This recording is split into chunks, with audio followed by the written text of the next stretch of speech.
তোকে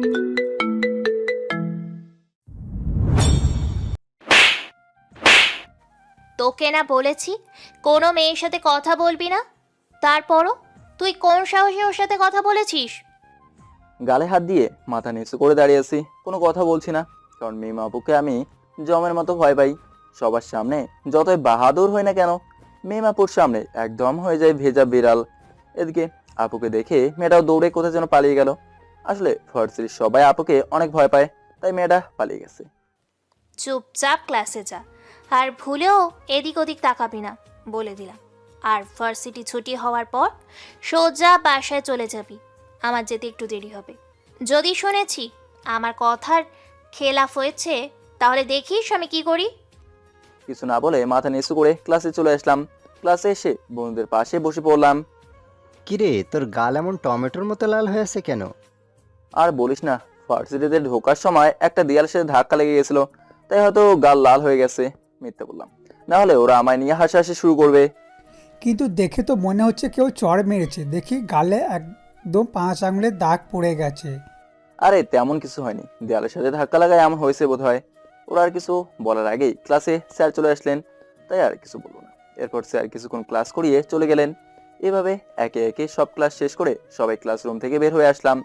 এরপর বন্ধুদেরকে বলে ভার্সিটি থেকে বের হয়ে সোজা বাসায় চলে আসলাম।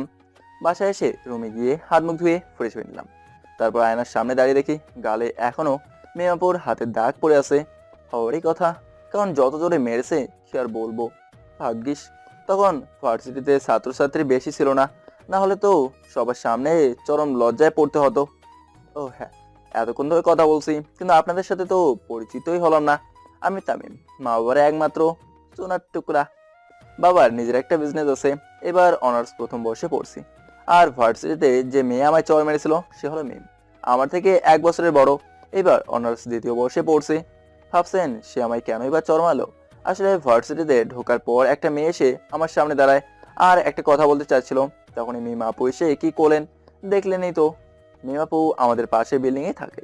তাছাড়াও সে আমার প্রাইভেট টিচার, মানে আমার মেস। আমার থেকে বড়, আর পাশাপাশি বাসা হতে আম্মু জোর করে আমায় ওর কাছেই পড়াতে পাঠিয়ে দেন। আসলে আমি বেশি পড়াশোনা করি না, সারাদিন মোবাইল নিয়েই পড়ে থাকি।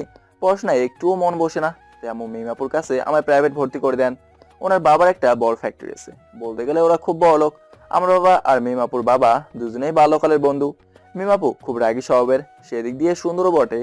ওনার কথা না শুনলে কথায় কথায় চর মারেন, এর প্রতিবাদ করলে আবার প্রাইভেটে গেলে শিক্ষা দেন। আর বাসায়ও উল্টাপাল্টা বলে আম্মুর কাছে বকা খাওয়ায়। তাই আমি ওনার মুখের উপর কিছু বলতে পারি না, ভীষণ ভয় পাই ওনাকে। যাই হোক, অনেক কথা হয়েছে, আর না, বাকিটা গল্প বলেই বুঝতে পারবেন। এখন গল্পতে আসি। আপনাদের সাথে কথা বলতে বলতে আম্মু এসে খাবার খাওয়ার জন্য ডেকে গেলেন। ভীষণ খেতে লেগেছে, তাই আর দেরি না করে নিচে চলে গেলাম খেতে। নিচে গিয়ে দেখি আম্মু খাবার বেড়ে টেবিলে সাজিয়ে রেখেছেন। সোজা গিয়ে একটা চেয়ার টেনে টেবিলে বসে পড়লাম। খাবার খেয়ে আবার নিজের রুমে চলে আসলাম। শরীরটা অনেক ক্লান্ত লাগছে, তাই একটু বিছানায় গায়ে এলিয়ে দিলাম। ক্লান্ত থাকায় কখন যে ঘুমিয়ে পড়লাম খেয়ালই নেই। দুপুরবেলা ঘুম ভাঙলো ফোনের রিংটনে। ঘুম ঘুম চোখে মোবাইলটা হাতে নিয়ে দেখি বন্ধু রহিমের কল। এই সময় আবার কিসের জন্য কল দিল দেখি তো। হ্যাঁ বল। কি রে, কই তুই? আমি তো বাসায় ঘুমাচ্ছি, কেন, কি হয়েছে? আর ঘুমানোর দরকার নেই, ঘুম থেকে ওঠ, ফ্রেশ হয়ে রহমান চাচার দোকানে চলে আয়। আমরা সবাই এখানে বসে আছি, তুইও চলে আয়, আড্ডা দেব। আচ্ছা তোরা থাক, আমি আসছি বলেই কল কেটে দিলাম। তারপর উঠে ওয়াশরুমে গিয়ে ফ্রেশ হয়ে নিলাম। ভাবছি আজ মিমাপুর কাছে পড়তে যাব না, ভালো লাগছে না। এরপর রেডি হয়ে যে বের হতে যাব, তখনই আম্মু এসে পথ আটকালেন। কি রে, কোথাও যাচ্ছিস নাকি? হ্যাঁ, একটু বাইরে যাচ্ছি বন্ধুদের কাছে। সে কি, তাহলে মিমের কাছে পড়তে যাবি না? না, আজ ভালো লাগছে না, কাল যাব। পড়াশোনা বাদে তো তোর সবই ভালো লাগে। চুপচাপ বই নিয়ে মিমের কাছে পড়তে যা বলছি। একদিন না গেলে কি? বুঝেছি, তুই এভাবে যাবি না। দাঁড়া, মিমকে ফোন করে বলছি, ওই এসে তোকে নিয়ে যাবে। এই না না আম্মু, প্লিজ এমন করো না, আমি যাবো তো, এক্ষুনি যাচ্ছি। মেয়ের নাম শুনতেই ভয়ে রাজি হয়ে গেলাম। ঠিক আছে, তাড়াতাড়ি যা। বলে আম্মু চলে গেলেন। কি আর করার, না গিয়ে পারা যাবে না, তাই যেতেই হলো। এর আগে রহিমকে কল করে জানিয়ে দিলাম আমি আজ আসতে পারবো না। এরপর বই খাতা নিয়ে চলে এলাম মিমাপুর বাসার সামনে। দরজার কাছে এসে কলিং বেল বাজাতেই আন্টি, মানে মেমের আম্মু এসে দরজা খুলে দিলেন। আন্টি, মিমাপু বাসায় আছেন? হ্যাঁ বাবা, ওর রুমেই আছে, তুমি যাও। আমি আচ্ছা বলে ওনার রুমে চলে এলাম। রুমের কাছে এসে বাইরে থেকে ধাক্কা দিতেই ভেতর থেকে আওয়াজ এলো দরজা খোলা আছে। আর দাঁড়িয়ে না থেকে ভেতরে ঢুকে পড়লাম। ভেতরে গিয়ে দেখি মেম আপু একটা বই নিয়ে বিছানায় বসে বসে পড়ছেন। আমাকে আসতে দেখে একটা মুচকি হাসি দিয়ে বসতে বললেন। আমিও বসে পড়লাম। ওনার হাসি একদম মন কেড়ে নেওয়ার মতো, কিন্তু মেয়েটা যে এত রাগী তা দেখে কেউ বিশ্বাসই করবে না। চুপচাপ বসে আছি আর ভাবছি একটা মেয়ে এত রাগী হয় কি করে। ওই, কি হলো? এত কি ভাবছিস? হ্যাঁ, না মানে কিছু না। কিছু তো নিশ্চয়ই ভাবছিস, আমি দেখি। বল, কি ভাবছিলি? আর না, কিছু ভাবছিলাম না। বলছি কি পড়াবে না আজ? কথা পাল্টানোর জন্য বললাম। ইংলিশ বের কর, আজ ইংলিশ পড়াবো। ওনার কথা মতো ইংলিশ বই বের করে দিলাম আর উনি দেখতে লাগলেন। কাল যে পড়া দিয়েছিলাম সেটা কমপ্লিট হয়েছে? কিছু না বলে চুপ করে আছি, কারণ পড়াটা শেষ করতেই ভুলে গেছিলাম। না জানি এখন কি হয়। কি হলো, চুপ করে আছিস কেন? তোকে আমি কিছু জিজ্ঞেস করছি, সেটার উত্তর দে। না মানে আসলে মানে পড়াটা। তোকে না বলেছিলাম আমার দেওয়া পড়া কমপ্লিট না করে পড়তে আসবি না? কি করিস সারাদিন, যে পড়ার টাইম পাস না? সারাদিন তো মোবাইল টিপা আর আড্ডা দিতে পারিস। কি বলবো বুঝতে পারছি না। চোটটা এত জোরে লেগেছে যে কথা বলার শক্তিটাও মনে হচ্ছে হারিয়ে ফেলেছি। চোখে জল চলে এসেছে, আর থাকতে পেলাম না, কেঁদেই দিলাম। আপনি সবসময় আমাকে এভাবে মারেন কেন? আমার ব্যথা লাগে না বুঝি? আমি আর পড়বো না আপনার কাছে। আজকে আমি আম্মুকে বলবো আপনি শুধু শুধু আমায় খালি মারেন। কি কি বলি তুই আমার কাছে আর পড়বি না? আমি তোকে শুধু শুধু মারি? এই কথা আর ভুলেও মুখে আনবি না বলে দিলাম, না হলে এর ফল খুব খারাপ হবে। আমার কলার ধরে মুখের কাছে মুখ এনে বললো, আমি আপনার কি ক্ষতি করেছি? আমার সাথে কেন সবসময় এমন করেন? কারণ আমি তোকে। আমায় কি বলেন? কিছু না, সরি। তোমার খুব লেগেছে, তাই না? আমি তো অবাক তার মুখ থেকে তুমি শব্দটা শুনে। আপু, আপনি আমায় তুমি করে বললেন? হুম, বলতেছি তো। কি হয়েছে, খুব ব্যথা পেয়েছো তাই না? চর মারলে তো ব্যথা পাবোই, এটা আবার জিজ্ঞেস করতে হয় নাকি? সরি, প্লিজ মাফ করে দাও। আর কখনো তোমার মারবো না। সত্যি তো? হুম, সত্যি। মনে থাকে যেন। হুম, এবার একটু পড়ো। তারপর আগের মতো মিম আপু আমায় পড়াতে শুরু করলো। প্রায় কিছুক্ষণ পড়ানোর পর আমায় চলে যেতে বললো। ব্যাগ গুছিয়ে যে না চলে আসতে যাবো, তখনই পেছন থেকে মিম আপু ডাক দিলেন। শোন, কাল সকালে একটু তাড়াতাড়ি ঘুম থেকে উঠিস, একটু দরকার আছে। কি দরকার? এত কিছু জানার দরকার নেই, যা বলছি তাই করবি, মনে থাকে যেন। আচ্ছা এখন তাহলে আমি যাই। ওকে, যা। আর বাসায় গিয়ে কিন্তু পড়তে বসবি।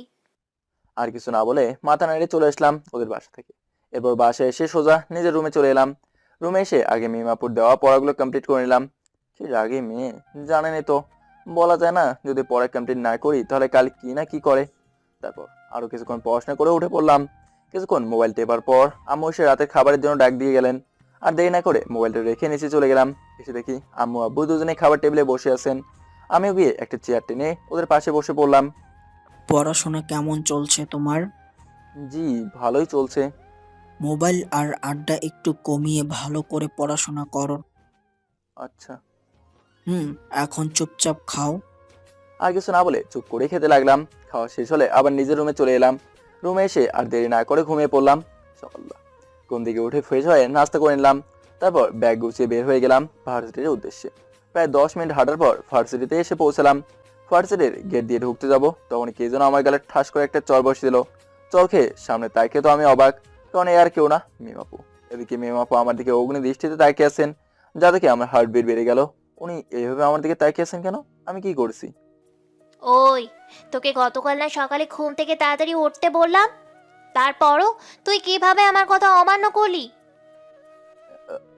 আপু, কি করছেন? সারুন, সবাই দেখছে তো। ভাই তোতলাতে তোতলাতে বললাম। দেখুক, তবুও ছাড়বো না। আগে বল, সকালে তাড়াতাড়ি উঠলি না কেন? জানিস, আমি সকাল থেকে তোর জন্য ওয়েট করছিলাম, কিন্তু তুই আসছিস না দেখে অবশেষে আমি একাই চলে এলাম। সরি, আসলে ঘুম থেকে উঠতে পারিনি তাই। কেন পারবি না? আমি না গতকাল বলে দিলাম তাড়াতাড়ি উঠতে? গতকাল তো আপনি এটাও বলেছেন যে আমায় আর কখনো মারবেন না, তাহলে আজ মারলেন কেন? ওকে, এবারের জন্য মাফ করে দিলাম। যা, নেক্সট টাইম যাতে আর আমার কথার খেলাপ না হয়। কিছু না বলে চুপ করে থাকলাম। এখন ক্লাসে যা, আর ভার্সিটি ছুটি হলে গেটের কাছে দাঁড়িয়ে আমার জন্য ওয়েট করবি, ওকে? আচ্ছা বলে সেখান থেকে সোজা ক্লাসে চলে এলাম। এসেই বন্ধুদের পাশে বসে পড়লাম। তখনই রনে বলে উঠলো, কি রে, মিমাপু আজ তোকে মারলো কেন? আরে ওনার কথা শুনি নাই বলে মারছে। তা কি এমন কথা বলেছিলেন মিম আপু যা তুই শুনলি না? এত কিছু বলতে পারবো না, আমার ভালো লাগছে না, একটু চুপ থাকতো তোরা। আমার কথা শুনে ওরা বুঝে গেছে আমি রেগে আছি, তাই সবাই চুপ হয়ে গেল। কিছুক্ষণের মধ্যেই ক্লাসে স্যার চলে আসলেন আর ক্লাস করাতে শুরু করলেন। এভাবেই একটা একটা করে সবটা ক্লাস শেষ করে ক্লাস থেকে বের হয়ে আসলাম। বাইরে এসে বন্ধুদের নিয়ে ভার্সিটির গেট দিয়ে বের হতে যাব, তখনই পেছন থেকে কে যেন আমার নাম ধরে ডাক দেয়। পিছনে তাকে তো আমি অবাক, কারণ এ তো একটা মেয়ে, আর এই মেয়েটাই গতকালের সেই মেয়েটা, মানে যার কারণে মিম আপু গতকাল আমায় চড় মেরেছিলেন। কিন্তু এই মেয়েটা এখানে কেন, আর আমায় বা কেন ডাকছে? কি হলো, সেই কখন থেকে ডাকছি শুনতে পান না? না মানে কিসের জন্য ডাকছেন বলুন। সরি, কাল আমার জন্য মিম আপুর কাছ থেকে আপনাকে চড় খেতে হলো। না ঠিক আছে, এখানে সরি বলার কি আছে? আর এমনি তো মিম আপু আমার সবসময় মারেন। কেন কেন মিম আপু আপনাকে সবসময় মারেন কেন? উনি আপনার আত্মীয় কেউ হন নাকি? এই রে খাইছে, এখন একে কি বলি? না মানে আসলে দোষ করলে মারেন, তাই বললাম আর কি। ও আচ্ছা, বাই দ্য ওয়ে, আমরা এতক্ষণ ধরে কথা বলছি কিন্তু একে অন্যের নামই জানা হলো না। আমার নাম ইমা, আর আপনার? জি আমার নাম তামিম। আমরা এইভাবে আপনি আপনি করেই কথা বলবো নাকি? তো কি বলবো? যেহেতু দুজন এক ক্লাসে পড়ি তাহলে তুমি করে বলবো, কেমন? কিন্তু কোনো কিন্তু নয়, যা বলেছে তাই। আচ্ছা ঠিক আছে বলবো। আচ্ছা এখন তাহলে আমি গেলাম, কাল দেখা হবে, বাই। ইমা চলে যাওয়ার পর আমি যেই না পা বাড়াতে যাব, তখনই সামনে তাকে যাকে দেখলাম, তাকে দেখার পর ভয়ে সমস্ত শরীর কেঁপে উঠলো। কারণ সামনে মিম আপু দাঁড়িয়ে আছেন আর আমার দিকে অগ্নি দৃষ্টিতে তাকিয়ে আছেন। মনে হচ্ছে এখনই এসে আমায় মেরে ফেলবেন। তার এমন রূপ দেখে ভয়ে আমার হাত পা সব কাঁপতে শুরু করলো। লুচ্চা কোথাকার, মেয়ে দেখলেই কথা বলতে মন চায়, তাই না? তোকে গতকাল নিষেধ করার পরও তুই আমার কথা শুনলি না? তোর তো দেখছি খুব সাহস বেড়ে গেছে। আমার কাছে এসে কথাগুলো বললেন মিম আপু। আপু বিশ্বাস করেন আমি ওর সাথে। চুপ, বাসায় চল, আজকে তোর খবর আছে। আমার কথা অমান্য করা, তাই না? চল আজকে তোকে এর মজা বোঝাবো। বলে আমার হাত ধরে টানতে টানতে ভার্সিটির বাইরে নিয়ে আসলেন। তারপর একটা রিক্সা রেখে আমাকে উঠিয়ে নিজে উঠে বসলেন আর রিক্সাওয়ালাকে রিক্সা চালাতে বললেন। এদিকে আমি চুপ করে বসে আছি, ভয়ে মিমাপুর দিকে তাকাতেও পারছি না। ভাগ্যিস তখন বন্ধুদের আগেই বিদায় করে দিয়েছিলাম, না হলে এখন যে কি হতো। প্রায় কিছুক্ষণ বসে থাকার পর রিক্সা এসে আমাদের বাসার সামনে থামলো। মিমাপু আমায় নামতে বলে নিজেও নেমে পড়লেন আর রিক্সা ভাড়া দিয়ে রিক্সাওয়ালাকে বিদায় করে দিলেন। বাসায় যা, আর ফ্রেশ হয়ে খাবার খেয়ে একটু রেস্ট নিয়ে বিকেলে পড়তে চলে আসবি। যদি না আসিস তাহলে দেখিস আমি কি করি। শুধু মাথা নাড়িয়ে বাসার ভিতরে চলে আসলাম। কি ভাবছেন, মিয়াপুর কথা অমান্য করার পরও উনি কিছু করেননি কেন? জানি এখন কিছু করবেন না, বিকালে প্রাইভেট গেলেই এর শাস্তি দেবেন। এরপর রুমে এসে ফ্রেশ হয়ে দুপুরের খাবারটা খেয়ে নিলাম। খেয়ে দিয়ে আবার নিজের রুমে চলে এলাম। রুমে এসে ভাবছি কি করা যায়, মিয়াপুর কাছ থেকে কিভাবে বাঁচা যায়। না, আমিও ওনার কাছে পড়বো না। যাই হোক না কেন, এই বিষয়ে আব্বুকে বললে তো উনি শুনবেনই না, জানি, তাই আম্মুকেই বলতে হবে। দেখি আম্মুকে বলে কিছু করা যায় কিনা। আব্বু হয়তো এখনো বাসায় আসেনি। যাই, এই ফাঁকে আম্মুর সাথে কথা বলে আসি। তারপর বিছানা থেকে উঠে সোজা আম্মুর রুমে চলে এলাম। আম্মু, তোমার সাথে আমার কিছু কথা আছে। বল, কি বলবি? আসলে আমি আর মিমাপুর কাছে পড়বো না। কেন, কি হয়েছে? পড়বি না কেন? পড়বো না তো পড়বো না, ব্যাস। তুমি অন্য কোনো টিচার দেখো, আমি আর ওনার কাছে পড়বো না। কারণটা কি আগে বলবি তো নাকি? উনি সবসময় আমায় বিনা অপরাধে মারেন, এমনকি একটু ভুল হলেও চড় মারেন। আর জানো আজ ভার্সিটিতে কি হয়েছে? ভার্সিটিতে মিমাপু আমায়। অপরাধ করলে মারবে, এটা স্বাভাবিক। আর আমি ওকে বলে দিয়েছি তোর কোনো ভুল হলে তা ধরিয়ে দিতে। তাই বলে যেখানে সেখানে আমায় চড় মেরে বসবে নাকি? এই দেখো আমায় আজ। আমি এত কথা শুনতে চাই না, মিমের কাছে তোকে পড়তেই হবে, ব্যাস। না, আমি ওনার কাছে পড়বো না। কে কার কাছে পড়বে না শুনি? হঠাৎ আব্বু রুমে ঢুকে কথাটা বললেন। ও নাকি আর মিমের কাছে পড়বে না? কেন পড়বে না শুনি? আমার দিকে তাকিয়ে বললো, না মানে আসলে উনি আমায় আমায় বলতে না দিয়ে মিমের নামে আমার কাছে কোনো নালিশ দিতে আসবা না। আমি জানি ও কেমন মেয়ে, ওর কাছে তোমাকে পড়তেই হবে। এখানে আমি আর কিছু শুনতে চাই না। জানি আব্বুর সাথে কথা বলে আর পারা যাবে না, তাই কিছু না বলে সেখান থেকে বের হয়ে নিজের রুমে চলে আসলাম। রুমে এসে মন খারাপ করে বিছানায় শুয়ে পড়লাম। দূর, আর ভালো লাগে না। কেন যে আম্মু আব্বু বোঝে না আমার কষ্টটা। ভালো লাগছে না। যখন একটু ফেসবুকে ঢুকি, একটু সময় পার করা যাবে, মোবাইলটা নিয়ে কিছুক্ষণ ফেসবুকিং করার পর বিকেল হয়ে গেল। প্রাইভেট যাওয়ার সময় হয়ে গেছে। আব্বু এখন বাসায় যদি না যাই তাহলে খবর আছে। এরপর বিছানা থেকে উঠে রেডি হয়ে ব্যাগে বই খাতা নিয়ে মিমাপুদের বাসায় চলে আসলাম। বাসার সামনে এসে কলিং বেল চাপ দিতেই কাজের মেয়ে দরজা খুলে দিল। কিছু না বলে বাসায় ঢুকে সোজা মিমাপুর রুমে চলে এলাম। এসে দেখি উনি বিছানায় বসে বসে মোবাইল নিয়ে কি যেন করছেন। আমি আসতে দেখে বিছানা থেকে উঠে বসতে বলে কোথায় যেন চলে গেলেন। আমি টেবিলের পাশে চেয়ারটা টেনে বসে পড়লাম আর মিমাপুর জন্য অপেক্ষা করতে লাগলাম। প্রায় কিছুক্ষণ বসে থাকার পর হঠাৎ পিছনে দরজা আটকানোর শব্দ পেয়ে পিছনে তাকাতে দেখি মিমাপু হাতে একটা লাঠি নিয়ে রুমে ঢুকছেন। রুমে ঢুকে দরজাটা লাগিয়ে দিলেন আর আমার কাছে এসে বসে পড়লেন।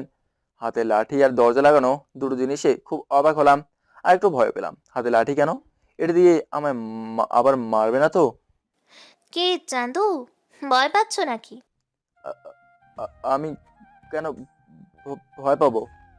তাহলে তোতলাচ্ছিস কেন? কই তোতলাচ্ছি? বাদ দে, ভার্সিটির কথা মনে আছে কি করেছিলি? কি করেছিলাম? আমার কথার অমান্য করেছিস আর এখন বলছিস কি করেছিলাম? এখন তোকে এই লাঠি দিয়ে পিটাবো, যাতে আর জীবনেও আমার কথা অমান্য করতে না পারিস। আপু আমায় মাফ করে দেন, আমি সত্যি আর কখনো এমনটা করব না। না শোনা, তোমায় তো ছাড় দেওয়া হবে না। একবার যেহেতু ভুল করেছিস সেটা আবার করবি, তাই এখন এর শাস্তি তোকে পেতে হবে। ওঠ, আর এখন 50 বার কান ধরে উঠবস কর। কি এতবার কিভাবে করব? প্লিজ আপু, আজকের মতো ছেড়ে দেন আমার ভুল, আর কখনো আপনার কথা অমান্য করব না। মিয়াপুর ঠাস করে লাঠি দিয়ে পিঠে একটা মেরে বসলো। তাড়াতাড়ি দে বলছি, না হলে এই লাঠি দিয়ে তোকে মেরে লাঠি ভেঙে ফেলবো। না না দিচ্ছি, তবুও মারবেন না প্লিজ। যে জোরে মেরেছে, এরকম ভাবে আরেকটা দিলে আমি শেষ। তাই ভয়ে ভয়ে উঠবস করতে রাজি হয়ে গেলাম। তাড়াতাড়ি দে। না দিলে আবার লাঠি দিয়ে মেরে বসবে, তাই ইচ্ছা না থাকা সত্ত্বেও উঠবস করতে হলো। প্রায় একটা না 20টা দিয়ে বললাম, আপু আমি আর পারছি না, প্লিজ এইবারের মতো মাফ করে দেন। ওকে যা, এইবারের মতো মাফ করে দিলাম। নেক্সট টাইম যাতে আর কোনো মেয়ের সাথে কথা বলতে না দেখি। কিছু বললাম না। এখন বই বের কর, আর কালকের পড়াগুলো কই দেখি কমপ্লিট হয়েছে কি না। এই নেন দেখুন। বই বের করে দিয়ে বললাম। মিম আপু কিছুক্ষণ দেখার পর গুড বয়, এইভাবে প্রতিদিন পড়া কমপ্লিট করে পড়তে আসবি। এরপর আরো কিছুক্ষণ পড়ানোর পর মিম আপু আমায় চলে যেতে বললেন। ব্যাগ গুছিয়ে চলে আসতে যাব তখনই মিম আপু আবার পেছন থেকে ডাক দেন। শোন, কাল সকালে তাড়াতাড়ি ঘুম থেকে উঠে রেডি হয়ে থাকবি, তোকে সাথে নিয়ে একটু মার্কেটে যাব। তাহলে ভার্সিটি যাব কখন? একদিন না গেলে কিছু হবে না, তুই সকালে উঠে রেডি হয়ে থাকবি। না আমি আপনার সাথে যেতে পারবো না। কি বললি তুই, আবার বল। এসে আমার কলার চেপে ধরে। না মানে বলছি আমি যাব আপনার সাথে। এই তো, গুড বয়, মনে থাকে যেন।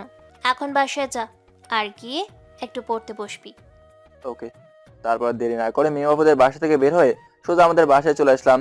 বাসায় এসে রুমে গিয়ে কিছুক্ষণ পড়াশোনা করে খেয়ে দিয়ে ঘুমিয়ে পড়লাম। সকালবেলা ঘুম ভাঙলো ফোনের রিংটনে। ঘুম ঘুম চোখে ফোনটা হাতে নিয়ে না দেখেই রিসিভ করলাম। ওই কুত্তা, কই তুই? এখনো ঘুমিয়ে আছিস তাই না? মনে নেই গতকাল কি বলেছিলাম? ওপাশ থেকে কথাগুলো ভেসে উঠলো। খালাম্মা, আপনি যাকে এখন ফোন দিয়েছেন উনি এখন ঘুমের দেশে আছেন। দয়া করে ওনার ঘুম ভাঙলে আবার ফোন দিয়েন, বলে ফোন কেটে দিলাম। ফোন কেটে দিয়ে আবার ঘুমিয়ে পড়লাম। প্রায় কিছুক্ষণ পর নিচে আম্মুর আর একটা মেয়ের কথা শুনতে পেলাম। জানি না সকাল সকাল কে এসেছে। ঘুম ভেঙে যাওয়ায় আর ভালো করে ঘুমাতে পারিনি, তাই নিচে কারো কথা বলার আওয়াজ শুনতে পেলাম। সেদিকে কান্না দিয়ে আগের মতো ঘুমানোর চেষ্টা করলাম। এদিকে মিম ফোনে তামিমের এমন কথা শুনে রাগে আগুন হয়ে তামিমের বাসায় আসলো। এসে দেখে ওর বাবা মা বসে বসে চা খাচ্ছেন। তারা মিমকে দেখে একটু অবাক হলেন। এত সকাল সকাল মিম আবার কেন এসেছে? আরে মিমামুনি যে, তা হঠাৎ করে আমাদের কথা কিভাবে মনে পড়লো? না মানে আন্টি, পড়াশোনার চাপে একটু বিজি থাকি, তাই আসতে পারি না। আচ্ছা আন্টি, তামিম কই? ওকে তো দেখছি না। ও তো এখনো ঘুমাচ্ছে। কেন, কোনো দরকার আছে নাকি? হ্যাঁ, আসলে একটু মার্কেটে যাব তো, তাই ওকে সাথে নিতে এসেছিলাম। ও, তাহলে তুমি একটু বসো, আমি ওকে ডেকে দিচ্ছি। না আন্টি, তার কোনো প্রয়োজন হবে না। আমি নিজেই ওকে ডেকে আনছি। আপনি বসেন। আচ্ছা, তাহলে তুমি যাও। এরপর মিম সোজা তামিমের রুমে চলে এলো। এসে দেখে সে শান্তিতে ঘুমাচ্ছে, একদম ছোট বাচ্চার মতো লাগছে ওকে। প্রথমে মিম ভেবেছিল ওকে ঘুম থেকে জাগাবে না, কিন্তু পরক্ষণে ওর ফোনের কথাগুলো মনে পড়ে গেল। আমার কথা অমান্য করে এখন শান্তিতে ঘুমানো হচ্ছে, তাই না? দাঁড়াও চান্দু, তোমার ঘুম আমি ছোটাচ্ছি। অনেক শান্তিতে ঘুমাচ্ছিলাম, এমন সময় মনে হলো শ্বাস বিছানা ভিজা। আমার তো আবার এইসব করার অভ্যাস নেই, তাহলে বিছানা ভিজলো কি করে? আর ঘুমিয়ে থাকতে পারলাম না, চট করে উঠে পড়লাম। আর এদিকে ওদিক তাকাতে লাগলাম।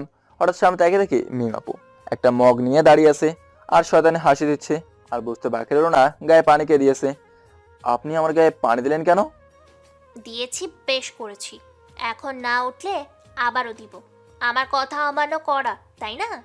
আর ফোনে কি যেন বলছিলি, মনে আছে? আমি আপনাকে কখন কি বললাম? মিম কিছু না বলে আমার ফোনটা নিয়ে কি যেন করে, আবার আমার কাছে দিয়ে বলল, দেখো ভালো করে, এটা কার নাম্বার?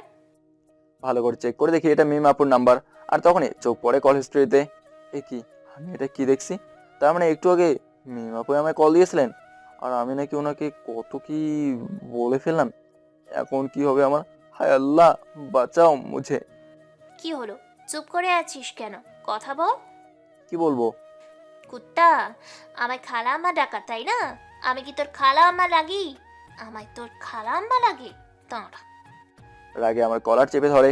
সরি, তখন ঘুমের মধ্যে ফোন দিয়েছিলেন তো, তাই আমি বুঝতে পারিনি। বুঝবি কিভাবে? আমার বলা কথাটা তো তোর মনেই নেই। কিছু বললাম না। যা, উঠে তাড়াতাড়ি ফ্রেশ হয়ে নে, আমরা এখনই বের হব। কলেজ নাই বা গেলাম, কিন্তু আম্মু আব্বুকে কি বলবো যদি জিজ্ঞেস করে আমরা কোথায় যাচ্ছি? সে ব্যবস্থা আমি করে ফেলেছি। আন্টিকে বলেছি মার্কেটে যাব বলে তোকে সাথে নিতে এসেছি। ও, তাহলে ভালোই হলো। আপনি নিচে যান, আমি ফ্রেশ হয়ে আসছি। এরপর ওয়াশরুমে ফ্রেশ হতে চলে গেলাম। ফ্রেশ হয়ে বের হয়ে দেখি মিম আপু আগের মতো বিছানায় বসে আছেন। আপনি এখনো নিচে যান নাই? না, তোকে নিয়ে একসাথে যাব। এখন তাড়াতাড়ি রেডি হয়ে নে। আচ্ছা, কিন্তু আগে আপনি নিচে যান। কেন? আমি নিচে যাব কেন? আপনার সামনেই কাপড় চেঞ্জ করব নাকি, তাই যেতে বলছি। করলে সমস্যা কি? কি এসব কি বলছেন আপু? আচ্ছা আমি যাচ্ছি, তুই রেডি হয়ে নিচে আয় তাড়াতাড়ি। বলে মিম আপু রুম থেকে বের হয়ে গেলেন। কি মেরে ভাই, কিছু মুখে আটকায় না, যা মন চায় তাই বলে। এরপর আমি রেডি হয়ে নিচে চলে এলাম। এসে দেখি মিম আপু আম্মুর সাথে বসে বসে গল্প করছেন। চলেন, আমি রেডি। আন্টি, তাহলে আমি আজ আসি। আচ্ছা, দুজন সাবধানে যেও কিন্তু। তারপর মিম আপুকে সাথে নিয়ে বাসা থেকে বের হয়ে আসলাম। মার্কেটে যাবেন কি দিয়ে? একটা রিক্সা ডাক, রিক্সা দিয়েই যাব। এক রিক্সায় দুজন? তাড়াতাড়ি ডাক, দেরি হয়ে যাচ্ছে। কি আর করার, অনেকক্ষণ খুঁজে একটা রিক্সা পেলাম। অতঃপর মিম আপুকে রিক্সায় উঠতে বলে নিজে উঠে বসলাম, ইচ্ছা না থাকা সত্ত্বেও। কি হলো, এত চেপে বসছিস কেন? পড়ে যাবি তুই। এদিকে আয়। না, আমি ঠিক আছে। প্রথমবার কোনো মেয়ের সাথে এক রিক্সায় বসেছি তো, তাই একটু নার্ভাস ফিল হচ্ছে। তোকে আসতে বলছি না, এদিকে আয়। ওনার এমন রাগী ফেস দেখে আর থাকতে পারলাম না, ভয়ে ভয়ে ওনার সাথে চেপে বসলাম। রিক্সা চলছে নিজ গতিতে, আর সেই সাথে গায়ে হালকা বাতাসও লাগছে। এদিকে মিমাপুর সাথে চেপে বসার ফলে ওনার শরীর থেকে একটা পাগল করার মতো পারফিউম এসে নাকে লাগছে। বাতাসের কারণে ওনার চুলগুলো বারবার আমার নাকে এসে লাগছে। মন যাচ্ছে ওনার চুলে নিজের মুখ গুজে দেই, কারণ ওনার চুল থেকেও একটা পাগল করার মতো পারফিউম ভেসে আসছে। এক কথায় মিমাপুর সৌন্দর্যের বিবরণ দিয়ে ওনার সৌন্দর্য প্রকাশ করা যাবে না। এদিকে কথা বলতে বলতে রিক্সা এসে মার্কেটের সামনে দাঁড়িয়ে পড়লো। দুজন নেমে গেলাম, আর মিমাপু রিক্সা ভাড়া দিয়ে গেলেন। এরপর আমরা হাত ধরে মার্কেটের ভেতর ঢুকে পড়লেন। ভেতরে গিয়ে ওনার মন মতো কেনাকাটা করলেন। তারপর বাইরে এসে আমায় নিয়ে একটা রেস্টুরেন্টে চলে আসলেন। বল, এখন কি খাবি? আমি কিছু খাবো না, আপনি খেয়ে নিন। তোকে এত কথা বলতে বলিনি, কি খাবি সেটা বল। বুঝেছি, ওনার কথা অমান্য করলে কপালে দুঃখ আছে, তাই বললাম আপনি যান, খাবেন, আমিও তাই খাবো। এরপর মিমাপু ওয়েটারকে ডেকে দুজনের জন্য কিছু খাবার অর্ডার দিলেন। কিছুক্ষণের মধ্যে ওয়েটার খাবার নিয়ে চলে এলো। তারপর দুজন যার যার মতো খেতে লাগলাম। খাওয়া শেষ হলে বিল দিয়ে দুজন বাইরে চলে আসলাম। এসে মিমাপুর কথায় একটা রিক্সা ডাকলাম আর দুজন উঠে পড়লাম। কিছুক্ষণের মধ্যে রিক্সা এসে বাসার সামনে থামলো আর দুজন নেমে পড়লাম। এরপর মিমাপু আমার বাসায় চলে যেতে বললেন। আমিও আর দাঁড়িয়ে না থেকে বাসার ভিতরে ঢুকে পড়লাম। কি রে, এত তাড়াতাড়ি চলে আসলি যে? মিমের মার্কেট করা শেষ? আমার আসতে থেকে আম্মু এসে কথাটা বললেন। হ্যাঁ আম্মু, সব শেষ করে এসেছি। আচ্ছা, তাহলে আয় এখন টেবিলে বস, আমি তোকে নাস্তা দিচ্ছি। না আম্মু, আমি খাবো না। মিমাপুর সাথে বাইরে খেয়ে এসেছি। আমি এখন রুমে গেলাম। আম্মুকে আর কিছু বলতে না দিয়ে রুমে চলে আসলাম। রুমে এসে কিছুক্ষণ বসে থাকার পর গোসল করতে চলে গেলাম। গোসল করে বের হয়ে একটা কাপড় পরে নিচে গিয়ে দুপুরের খাবারটা খেয়ে নিলাম। খেয়ে আবার নিজের রুমে চলে এলাম। এভাবেই কেটে গেল সারাদিন। বিকেল হয়ে এলে প্রতিদিনের মতো মিমাপুর কাছে পড়তে চলে গেলাম। কিছুক্ষণ পড়াশোনা করে আবার বাসায় চলে আসলাম। আজ উনি কোনো কারণে একটু রাগ দেখাননি। এরপর বাসায় এসে আরো কিছুক্ষণ পর পর রাতের খাবারটাও খেয়ে ঘুমিয়ে গেলাম। সকালবেলা পরদিন ঘুম থেকে উঠে ফ্রেশ হয়ে নাস্তা করে কলেজে চলে এলাম। এসে দেখি আমার সব বন্ধুরা বসে বসে আড্ডা দিচ্ছে, তাই আমিও গিয়ে ওদের সাথে যোগ হলাম। কিরে, আজ তুই এত তাড়াতাড়ি আসলি কিভাবে? কেন, আসতে পারে না নাকি? তা নয়, কিন্তু তুই তো সকালে দেরিতে ঘুম থেকে উঠিস, তাই বললাম আর কি। আজকে একটু তাড়াতাড়ি ঘুম ভেঙে গেল, তাই চলে আসলাম। এভাবে আরো কিছুক্ষণ আড্ডা দেওয়ার পর সবাই ক্লাসে চলে আসলাম। ক্লাসে আসার কিছুক্ষণ পর স্যার চলে আসলেন আর ক্লাস শুরু করে দিলেন। এভাবে এক এক করে সব করে ক্লাস শেষ করে বন্ধুদের নিয়ে বাইরে চলে আসলাম। বাইরে আসতে না আসতেই কে যেন পেছন থেকে আমার নাম ধরে ডাক দিল। পেছনে তাকে দেখি ওই দিনের মেয়েটা, মানে ইমা। কি হলো, সে কখন থেকে ডাকছি, শুনতে পাও না? না মানে বলো, কিসের জন্য ডাকছেন? আবার আপনি? তোমাকে না তুমি করে বলতে বললাম। ও সরি, ভুল হয়ে গেছে। এখন বল, কেন ডাকছোস? আগে ওদের বিদায় করো, তারপর বলছি। আচ্ছা তোরা যা, আমি একটু পরে আসছি। আমার কথা মতো বন্ধুরা চলে গেল। তারপর ইমাকে বললাম, বলো এখন কি বলবা? গতকাল ভার্সিটিতে আসলে না কেন? ও কাল একটু শরীর খারাপ ছিল, তাই আসেনি। ও আচ্ছা, তোমার মোবাইল নাম্বারটা দাও তো। কেন, আমার নাম্বার দিয়ে কি করবা? প্রেম করব, দিতে বলেছি, দাও, এত কথা বলো কেন? আচ্ছা বাবা, দিচ্ছি। এখানে রাগ করার কেসে 017, এনো, এটা আমার নাম্বার। রাতে কল দিলে ধরবা কিন্তু। এখন আমি গেলাম, বাই। আমি আর দাঁড়িয়ে না থেকে সোজা বাসায় চলে আসলাম। ভাগ্যিস আজ মিমাপু ছিলেন না, না হলে আমার যে কি হতো আল্লাহই জানেন। বাসায় এসে ফ্রেশ হয়ে খাবারটা খেয়ে একটু ফেসবুকেতে লগ ইন করলাম। অনেকক্ষণ ধরে ফেসবুকে থাকায় কখন যে বিকাল হয়ে আসলো খেয়ালই নেই। এরপর ফেসবুক থেকে বের হয়ে ব্যাগে বই খাতা নিয়ে সোজা মিমাপুদের বাসায় চলে এলাম। বাসায় এসে কলিং বেল চাপ দিতেই মিমাপু দরজা খুলে দিলেন। মিমাপুর দিকে চোখ পড়তেই আমি তো অবাক, কারণ মিমাপু আজ একটা নীল শাড়ি পরছেন, তার সাথে ম্যাচিং করে চুড়ি আর ঠোঁটে হালকা লিপস্টিক। সব মিলে যেন ওনাকে পরীর চেয়েও ভীষণ সুন্দর লাগছে। কিন্তু আজ হঠাৎ করে উনি এভাবে সাজলেন কেন? কিছু তো ঘাবলা আছে নিশ্চয়ই। কি রে, এভাবে তাকিয়ে কি দেখছিস? দেখছি একটা পরীকে। তাই না? আমাকে আজ কেমন লাগছে? অনেক সুন্দর লাগছে। মিমাপু আমার কথায় হয়তো লজ্জা পেয়েছে, যা ওনার চেহারা দেখে বোঝা যাচ্ছে। যা, আমার লজ্জা করে না বুঝি? এখানে লজ্জার কি আছে? কিছু না, এবার ভিতরে আয়। এইভাবে আর কতক্ষণ বাহিরে দাঁড়িয়ে থাকবি? মনেই ছিল না। ভেতরে ঢুকে পড়লাম। আপু, বাসায় কি কেউ নেই? কাউকে দেখছি না তো। আম্মুকে নিয়ে আব্বুর ওনার একটা ফ্রেন্ডের বাসায় গেছে, আসতে বিকেল হবে। ও, কথা বলতে বলতে মিমাপুর রুমে চলে এলাম। এসে টেবিলের পাশের চেয়ারে বসে পড়লাম। মিমাপু একটা চেয়ার টেনে আমার পাশে বসে পড়লেন। আপু, একটা কথা বলবো, যদি রাগ না করেন? কি কথা বল? আজ আপনি শাড়ি পরেছেন কেন? এভাবে তো আর কোনোদিন শাড়ি পরেন নাই। তোর জন্য পড়েছি। কি? আমার জন্য? মানে? কিছু না, তুই বই বের কর, অনেক কথা হয়েছে আজ। এ নিন একটা বই বের করে দিয়ে এরপর মিমাপু আমায় পড়ানো শুরু করে দিলেন। কিছুক্ষণ পড়ানোর পর আমার একটা শার্ট পরতে বললেন। আমি ওনার কথা মতো পড়তে লাগলাম। অনেকক্ষণ ধরে পড়ছি। এমন সময় মিমাপুর দিকে চোখ পড়তে দেখি উনি এক দৃষ্টিতে আমার দিকে তাকিয়ে আছেন। ওনার তাকানো দেখে খানিকটা লজ্জা পেলাম, তার সাথে আবার চোখ নামেও ফেললাম আর আগের মতো পড়তে লাগলাম। এদিকে আমি পড়ছিলাম, এমন সময় হুট করে কে যেন আমার শার্টের কলার চেপে ধরে টান মেরে তার ঠোঁটের সাথে আমার ঠোঁট এক করে দিল। কিছু বুঝতে না পারলেও চোখ বড় বড় করে সামনে তাকিয়ে আমি অনেক বড় শক খেলাম, কারণ যে আমার ঠোঁট চেপে ধরেছে সে আর কেউ না, মিমাপু। নিজেকে সারানোর চেষ্টা করছি, কিন্তু কিছুতেই মিমাপুর সাথে পেয়ে উঠতে পারছি না। উনি এক হাত দিয়ে আমার পেছনের চুল খামসে ধরেছেন আর অন্য হাত দিয়ে আমার কলার চেপে ধরে আছেন, যার ফলে একটু নড়তে পারছি না। একটা নিষ্পাপ প্রাণের মতো শুধু ওনার কাজকর্ম দেখে যাচ্ছি। প্রায় 5 মিনিট কিস করার পর মিমাপু নিচ থেকেই আমার ছেড়ে দিলেন। আর তখনই আমি লজ্জা মাখা মুখ নিয়ে বললাম, জি আপু, আপনার লজ্জা করলো না ছোট ভাইয়ের বয়সী ছেলেকে কিস করতে? আপনাকে সবসময় আমি বড় বোনের মতো ভাবতাম, আপনি কিনা সি। ওই, একদম বোন বলবি না, তাহলে খুন করে ফেলবো। শোন, আমি তোকে ভালোবাসি, তাই তোর ঠোঁটে কিস করার অধিকার শুধু আমার আছে, অন্য কারণ নেই। আমি তো অবাক তার এমন কথা শুনে। বলে কি মেয়েটা আমায় ভালোবাসে?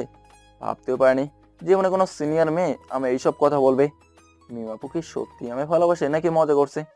আপু কি বলছেন এসব? মাথা ঠিক আছে তো আপনার? আমার মাথা ঠিকই আছে, আমি তোকে ভালোবাসি, এইটা সত্যি।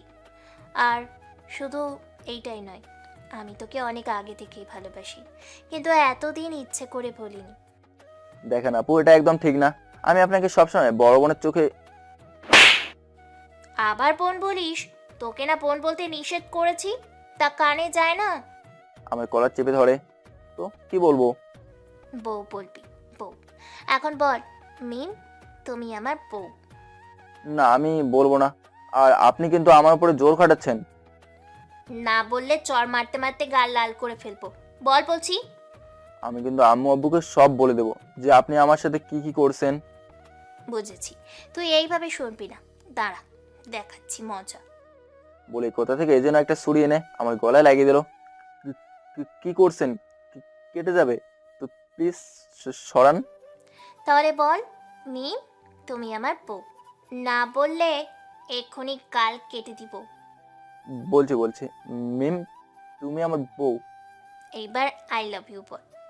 দেখেন, আমি ছোট বলে আপনি কিন্তু আমার উপর জোর খাটাচ্ছেন, এটা কিন্তু ঠিক না। আমি আম্মু আব্বুকে সব বলে দেবো আপনার কথা। বলবি কি না ছুরি দিয়ে গলা কেটে দিব? না, আমি বলছি I love you. Love you too বাবু। বলে আমার গালে একটা কিস করে বসলো। এখন আমায় যেতে দেন প্লিজ, আমি বাসে যাব। ওকে, বাট বাসায় গিয়ে যদি এইসব ব্যাপারে কাউকে কিছু বলিস, তাহলে তোর কপালে দুঃখ আছে, মনে রাখিস। না না, আমি কাউকে কিচ্ছু বলবো না, তবু আমায় যেতে দেন প্লিজ। ওকে, যাও। আর রাতে ফোন দিলে ফোন ধরবা কিন্তু। এবার দেরি না করে ব্যাগ গুছিয়ে সোজা বাসায় চলে আসলাম। বাসায় এসে নিজের রুমে ঢুকে একটা স্বস্তির নিঃশ্বাস ফেললাম। আল্লাহ, এই এমন মেয়ে সবকিছু জোর খাটিয়ে নিতে চায়। না জানি এখন থেকে আমার সাথে কি কি করে। আসলে সিনিয়র মেয়েদের প্রতি আমার তেমন কোনো ইন্টারেস্ট নেই, তাই সিনিয়রদের সাথে বেশি কথাও বলি না। এর চেয়েও বড় কথা, এসব প্রেম ভালোবাসা আমার একদম বিরক্ত লাগে। তাই আজ পর্যন্ত কারোর সাথে এইসব জড়ায়নি। মাথায় একদম কাজ করছে না, কি যে করবো কিছুই ভেবে পাচ্ছি না। তাই পড়া বাদ দিয়ে মোবাইলটা হাতে নিয়ে একটু ফেসবুকেতে লগ ইন করলাম। অনেকক্ষণ ফেসবুকে থাকার পর খাবার সময় এসে পড়লো, তাই মোবাইলটা রেখে নিচে গিয়ে খাবারটা খেয়ে নিলাম। খেয়ে আবার রুমে চলে আসলাম। রুমে এসে যে না মোবাইলটা হাতে নিতে যাব, তখন ফোনে একটা কল আসে। আর সেটা হলো একটা আননোন নাম্বার। ধরবো কি ধরবো না ভাবতেছি, কারণ আননোন নাম্বার থেকে আমি বেশিরভাগ কল ধরি না। তবুও কে না কি হবে, এর চেয়ে ভালো ধরে দেখি কে ফোন করছে। আসসালামু আলাইকুম, কে বলছেন? ওয়ালাইকুম সালাম, আমি ইমা বলছি। ও ইমা, তুমি? তা এই সময় ফোন দিলা যে, কোনো দরকার আছে নাকি? কেন, দরকার ছাড়া বুঝি ফোন দেওয়া যাবে না? আরে না, সেটা নয়, এমনিই বললাম আর কি। ও আচ্ছা, খেয়েছো? খেয়ে আসলাম মাত্র। তুমি? আমিও খেয়ে আসলাম। এইভাবে ইমার সাথে আরো কিছুক্ষণ কথা বলে কেটে দিলাম। কল কেটে দিয়ে স্ক্রিনের দিকে তাকাতে দেখি মিমাপুর নাম্বার থেকে 5টা কল এসেছে, কিন্তু ইমার সাথে কথা বলায় ধরতে পারেনি। এখন কি হবে যদি কাল ভার্সিটিতে পেয়ে জিজ্ঞেস করে কল ধরলাম না কেন, তখন কি বলবো? ভাবতে না ভাবতে আবার মিমাপুর কল চলে আসলো। আর দেরি না করে চট করে ধরে ফেললাম। ওই কুত্তা, তোর নাম্বার ওয়েটিং দেখাচ্ছিল কেন? বল, কার সাথে কথা বলছিলি? আসলে আমার একটা ফ্রেন্ড কল করেছিল, তার সাথে কথা বলতেছিলাম এতক্ষণ।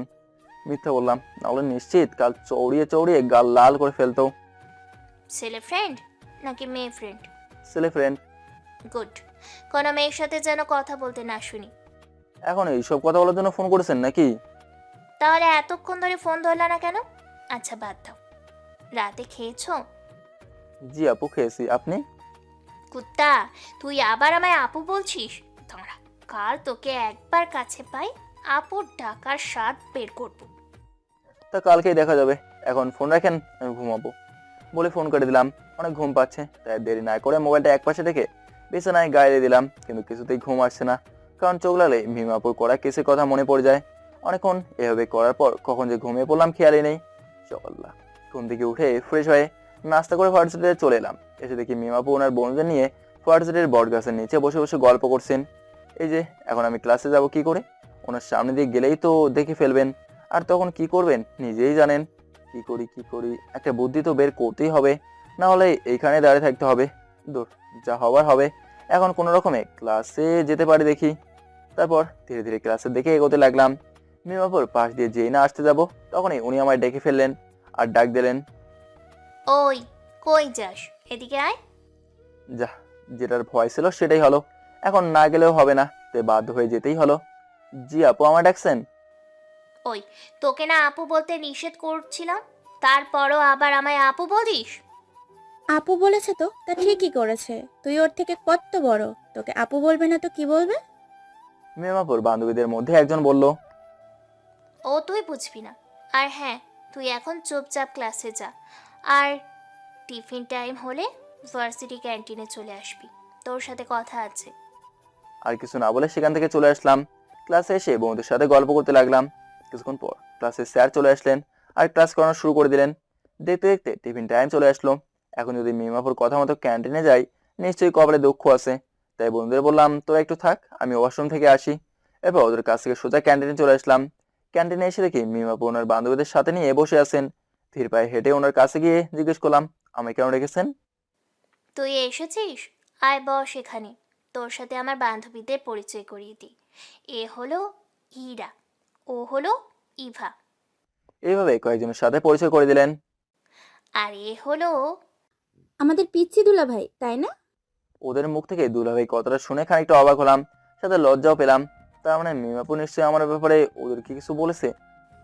ওই, চুপ থাক তোরা, দেখছিস না ও লজ্জা পাচ্ছে?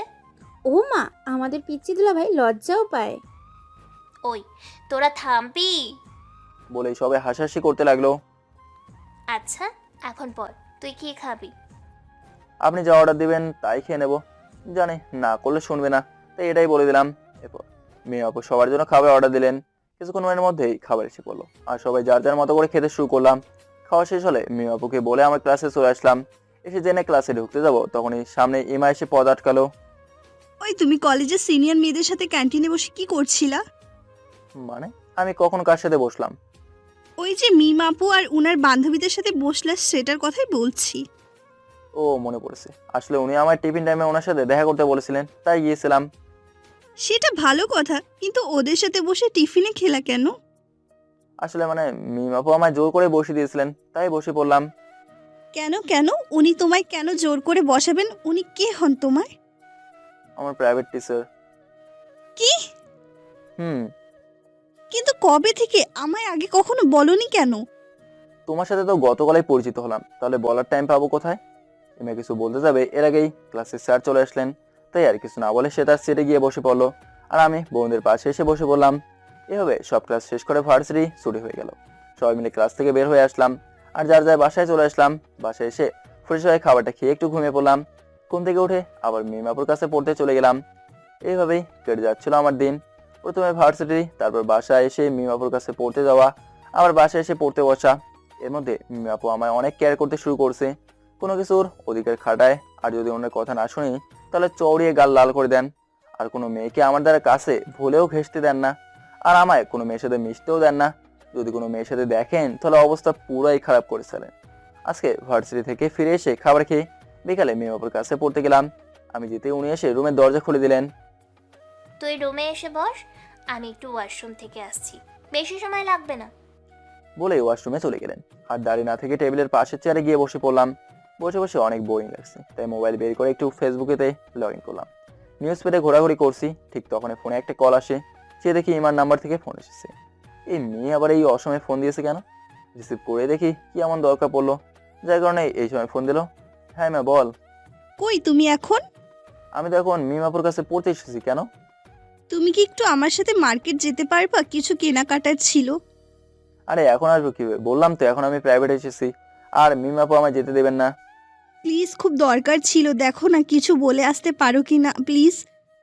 আরে সত্যি আমি আসতে পারবো না। আচ্ছা একটা কাজ কর, তুই বরং কাল ভার্সিটি ছুটি হওয়ার পর মার্কেটে যাস, তখন আমিও ফ্রি আছি আর তোমার সাথে যেতেও পারবো। আচ্ছা তাহলে এটাই ভালো হবে, কাল কিন্তু ভার্সিটির পর দুজনে মার্কেট যাব, মনে থাকে যেন। এখন ফোন রাখলাম, বাই। ফোন কেটে দেওয়ার পর জেনে মোবাইলটা পকেটে ভরতে যাবো, তখনই সামনে চোখ পড়তে দেখি মিম আপু আমার দিকে অগ্নি দৃষ্টিতে তাকিয়ে আছেন। ওয়াশরুম থেকে বের হয়ে হয়তো এতক্ষণ ধরে আমাদের কথাই শুনছিলেন। আপু কি আমাদের সব কথা শুনে ফেলেছেন? শুনে থাকলে এখন আমার কি হবে? আল্লাহ বাঁচাও মোরে। কার সাথে কথা বলতেছিলি এতক্ষণ? আমার কাছে এসে বললেন কথাটা। কই, কার সাথে তো? আপনি হয়তো ভুল ভুল দেখছেন। আমি দেখেছি তুই কার সাথে যেন কথা বলতেছিলি। সত্যি করে বল, কার সাথে কথা বলতেছিলি এতক্ষণ? ও হ্যাঁ, আমার একটা ফ্রেন্ড ফোন দিয়েছিল, তাই তার সাথে কথা বলতেছিলাম এতক্ষণ। কই দেখি, তোর ফোনটা দে তো। আমার ফোন কেন আমি আপনাকে দেবো? দিতে বলছি, চুপচাপ দে। ভয়ে ভয়ে মোবাইলটা বের করে ওনার হাতে দিয়ে দিলাম। না জানি এখন কি হবে। উনি যদি ইমার কল লিস্ট দেখে ফেলেন তাহলে তো আমি শেষ। এদিকে মিমাপু মোবাইলটা নিয়েই রিসিভ কলের লিস্ট চেক করতে লাগলেন। প্রায় কিছুক্ষণ চেক করার পর হঠাৎ সজোরে মোবাইলটা মেঝেতে ছুঁড়ে মারলেন। আমি মাথা নিচু করে ছিলাম। হঠাৎ কিছু ভেঙে পড়ার আওয়াজ শুনে সামনে তাকাতে দেখলাম আমার মোবাইল টুকরো টুকরো হয়ে মেঝেতে পড়ে আছে। মোবাইল ভেঙে গেছে। এটা দেখার পর আমি কথা বলার ভাষাও হারিয়ে ফেলেছি। কি বলবো খুঁজে পাচ্ছি না, শুধু অসহায়ের মতো ভাঙা মোবাইলটার দিকে তাকিয়ে আছি। তো সাহস হলো কিভাবে আমি নিষেধ করার পরও আবার ওই মেয়েটার সাথে কথা বলার? রাগে আমার কলার চেপে ধরে। কিছুক্ষণ চুপ থাকার পর রাগ চরম পর্যায়ে উঠে গেল। আর থাকতে পারলাম না, ঠাস করে একটা চর বসিয়ে দিলাম মিমাপুর গালে। চর খেয়ে মিমাপু অবাক হয়ে আমার দিকে তাকিয়ে আছেন। হয়তো ভাবছেন আমি কিভাবে ওনাকে চর মারলাম। এদিকে আমিও চর দিয়ে কিছুক্ষণ পর বুঝতে পারলাম আমি কি ভুলটাই না করছি। জানি না মিমাপু আমার এখন কি অবস্থা করবেন, কিন্তু কি করবো, আমার এত দামের মোবাইলটা চোখের সামনে এইভাবে ভেঙে গেল। রাগ করার তো কথাই। আর ওইখানে না থেকে ব্যাগটা গুছিয়ে সোজা মিমাপুদের বাসা থেকে আমাদের বাসায় চলে আসলাম। বাসায় এসে ব্যাগটা বিছানায় ছড়িয়ে ফেলে দিয়ে বিছানায় বসে পড়লাম। অল্প সময়ের মধ্যেই কে থেকে কি হয়ে গেল। আজ খুব কষ্ট হচ্ছে। আমার এত স্বাদের মোবাইলটা এভাবে আমারই চোখের সামনে ভেঙে পড়লো। এখন আমি কি দিয়ে চলবো, কি নিয়ে থাকবো? এভাবে দেখতে দেখতে খাবারের সময় হয়ে এলো। আমার সে খাবারের জন্য ডাক দিয়ে গেলেও আমি খাবো না বলে দিলাম। না খাওয়ার কারণ কি, কেন খাবো না ইত্যাদি ইত্যাদি প্রশ্ন করলেও সেগুলোর উত্তর দিলাম না, শুধু বললাম ভালো লাগছে না তাই খাবো না। আম্মু আর কিছু না বলে চলে গেলেন। মোবাইল নেই, জেগে থেকেও লাভ নেই, তাই ঘুমিয়ে পড়লাম। সকালবেলা ঘুম থেকে উঠে ফ্রেশ হয়ে নাস্তা করে ভার্সিটিতে চলে আসলাম। এসে দেখি আমার সব বন্ধুরা বাইরে বসে আড্ডা দিচ্ছে। মোবাইলের জন্য এখনো মন খারাপ, তাই আমিও গিয়ে ওদের সাথে যোগ হলাম। কি রে, তোকে গতকাল রাতে এত ফোন করলাম, ধরলি না কেন? ফোন থাকলে না ধরবো? মানে? তারপর ওদের সবাইকে গতকালের সে ঘটনাটা খুলে বললাম। আমার কথা শুনে মনে হচ্ছে ওরা কোনো অস্বাভাবিক কথা শুনেছে, যেভাবে চেয়ে আছে। বলিস কি, ইমার সাথে কথা বলার কারণে মিমাপু তোর ফোন ভেঙে দিয়েছে? আর তুই এর জন্য ওনাকে চড় বসিয়ে দিলি? তোর ফোন ভাঙলায় বুঝতে পারতি তখন আমার কি কষ্ট লেগেছিল। দোস্ত, একটা বিষয় তুই খেয়াল করেছিস? মিম আপু তোকে কোনো মেয়ের সাথে কথা বলতে দেয় না, আর গতকাল ইমনের সাথে কথা বলার কারণে তোর ফোন ভেঙে দিলেন। মানে বুঝছিস কিছু? কি বুঝবো, তুই বল শুনি। আরে এটার মানে হলো মিমাপু তোকে ভালোবাসে। ভালোবাসে না চাই, আর উনি আমার সিনিয়র, আমাদের মধ্যে এইসব কিছু হয় কি করে? আর তোরা তো জানিসই আমি এইসব প্রেম ভালোবাসা একদম পছন্দ করি না। আরে এখানে সিনিয়র জুনিয়রদের মধ্যেও প্রেম ভালোবাসা হয় জানিস। আর মিম আপু তোকে যেভাবে শাসন করে এর মধ্যেই বোঝাই যায় উনি তোকে কতটা ভালোবাসেন।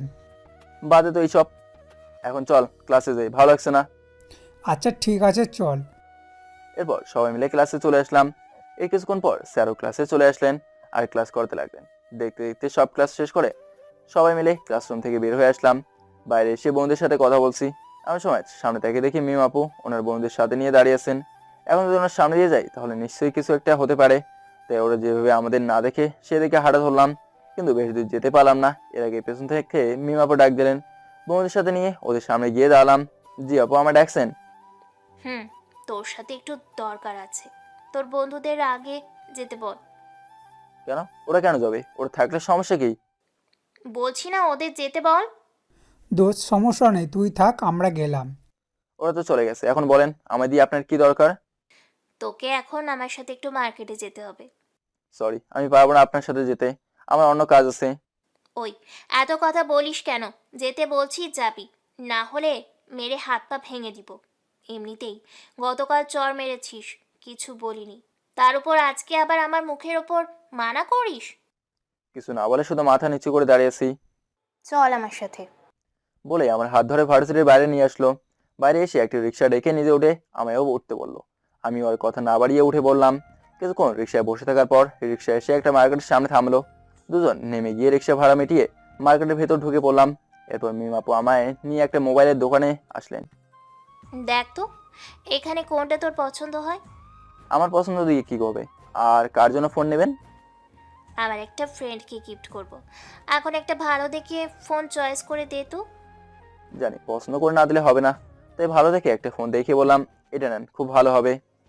আচ্ছা, এটা প্যাকেট করে দিয়ে দিন তো। দোকানদারও ওনার কথা মতো মোবাইলটা প্যাক করে দিল। তারপর টাকাটা দিয়ে মোবাইলটা নিয়ে দোকান থেকে বের হয়ে আসলাম। বের হয়ে একটা রিক্সা নিয়ে দুজন বাসে চলে আসলাম। শোন, এখন বাসায় যা, আর খেয়ে দিয়ে বিকেলে চুপচাপ পড়তে চলে আসবি। মাথা নাড়িয়ে বাসায় ঢুকে পড়লাম। বাসায় এসে রুমে গিয়ে ফ্রেশ হয়ে নিলাম। তারপর খেয়ে দিয়ে একটু রেস্ট নিলাম। দেখতে দেখতে বিকাল হয়ে গেল। জানি পড়তে না গেলে বাসায় এসে নিয়ে যাবে, তাই ব্যাগ গুছিয়ে মিম আপুদের বাসায় চলে আসলাম। দরজার কাছে এসে কলিং বেল চাপ দিতেই কাজের মেয়েটা দরজা খুলে দিল। এরপর সোজা মিম আপুর রুমে চলে আসলাম। এসেছিস? দাঁড়া, আমি আসছি, তুই একটু বস। বলেই রুম থেকে বের হয়ে গেল। একটা চেয়ার টেনে বসে পড়লাম টেবিলের পাশে। কিছুক্ষণ পর মিম আপু হাতে একটা বক্স নিয়ে রুমে ঢুকলেন আর আমার পাশে বসে বললেন, নে ধর, এটা তোর জন্য। কি আছে এতে? খুলেই দেখ না। ওনার কথা মতো বক্সটা খুলে দেখলাম একটা ফোন, যেটা মার্কেটে গিয়ে ওনার সাথে কিনেছিলাম। এটা তো ফোন, কিন্তু আমায় দিচ্ছেন কেন? কাল যে তোর ফোন ভেঙেছিলাম, সেটা ফেরত দিলাম। সরি, আমি আপনার কোনো জিনিস নিতে পারবো না। আপনার জিনিস আপনি রাখেন। ওই চুপ, একদম মুখের ওপর কথা বলবি না। তোকে ভালোবাসি বলে তোর সব অপরাধ মাফ করে দিই। এমনকি কালকে চড় দেওয়ার পরও কিছু বলিনি, কারণ আমি তোকে ভালোবাসি। এখন চুপচাপ এই ফোনটা নে, আর এই নে নতুন সিম। এইটা মোবাইলে লাগিয়ে দে, যাতে কেউ তোর নাম্বার না পায়। আর ভুলেও কোনো মেয়েকে তোর নাম্বার দিবি না, না হলে তোর কি যে অবস্থা করব নিজেই জানি না। আমার মুখ চেপে ধরে কথাগুলো বললো। আপু লাগতে তালু, মুখ দিয়ে কথা বের হচ্ছে না, যেভাবে ধরে রেখেছে। কথাগুলো যাতে মনে থাকে। এখন বই বের কর। কি আর করবো, যেভাবে রেগে আছে কিছু বললেই মারতে পারে, তাই আর কিছু না বলে মোবাইলটা নিয়ে নিলাম। এরপর বই বের করে মিমাপুর কাছে দিলাম। এইভাবে কিছুক্ষণ পড়ানোর পর মিমাপু আমায় চলে যেতে বললেন। আমিও ওনার কথা মতো ব্যাগ গুছিয়ে বাসায় চলে আসলাম। বাসায় এসে রুমে গিয়ে ব্যাগ থেকে মোবাইলটা বের করে মিমাপুর দেওয়া সিম ফোনে ঢুকিয়ে মোবাইলটা অন করলাম। এরপর আগের সিমের সব নাম্বার এটাতে অ্যাড করলাম। এভাবে আরও অনেক কাজ করে মোবাইলের চার্জে লাগিয়ে নিচে খেতে গেলাম। খেয়ে দিয়ে আবার নিজের রুমে চলে এলাম। রুমে এসে ফেসবুকে ঢুকে বন্ধুদের সাথে একটু কথা বলে সবাই সবাই জিজ্ঞেস করতেছে মোবাইল পেলাম কই। আমি বলেছি কাল ভার্সিটি আসলে বলবো। এভাবেই ওদের সাথে আরও কিছুক্ষণ কথা বলার পর যে না ফেসবুক থেকে বের হতে যাব, তখনই মিয়াপুর আইডি থেকে একটা মেসেজ আসলো। আপনাদের তো বলাই হয়নি, মিয়াপুর সাথে আমি অনেক আগে থেকেই অ্যাড আছি, তো ওনার আইডি চিনতে কোনো ভুল হলো না। এ ওই, রাতে খাওয়া দাওয়া হয়েছে? জি, আপনার? তো এখন কি করছিস? এই তো বসে আছি, আপনি? শুয়ে আছি। আচ্ছা, তোর আইডির পাস দে তো। কেন? আমি কেন আমার আইডির পাস আপনাকে দেবো? তোকে দিতে বলছি, দে। এত কথা বলিস কেন? কিন্তু পাস নিয়ে কি করবেন সেটা তো বলবেন নাকি? এখন যদি পাস না দিস, তাহলে কাল তোকে ভার্সিটিতে মজা বোঝাবো। এই না, এমন করেন কেন? দিচ্ছি তো, এই নেন পাসওয়ার্ড আর নাম্বার আমার ওই সিমের। কেমন রাগি মেয়ে জানেনই তো, বলা যায় না, কাল ভার্সিটিতে গেলে সত্যি অবস্থা খারাপ করতে পারে, তাই দিয়ে দিলাম। এই তো, গুড বয়। এখন চুপচাপ ঘুমিয়ে পড়, আর সকালে তাড়াতাড়ি ঘুম থেকে উঠিস। আমার এখন ঘুম আসছে না, পরে ঘুমাবো। তোকে যেটা বলছি সেটা কর। চুপচাপ ফেসবুক থেকে বের হয়ে ঘুমা বলছি। যাচ্ছি যাচ্ছি, এত রাগ দেখাতে হবে না। ওই, আমি রাগ দেখাই? হ্যাঁ, দাঁড়া, কাল তোকে মজা বোঝাবো। সরি সরি আপু, আমার ভুল হয়েছে, প্লিজ মাফ করে দেন। কুত্তা, তুই আবার আমার আপু বলছিস? দাঁড়া, কাল ভার্সিটিতে তোকে একবার কাছে পাই, বোঝাবো মজা। আমার ভুলে গেছে, আর এমন হবে না সত্যি। চুপচাপ ঘুমা গিয়ে যা। যাচ্ছি বলে ফেসবুক থেকে বের হয়ে আসলাম।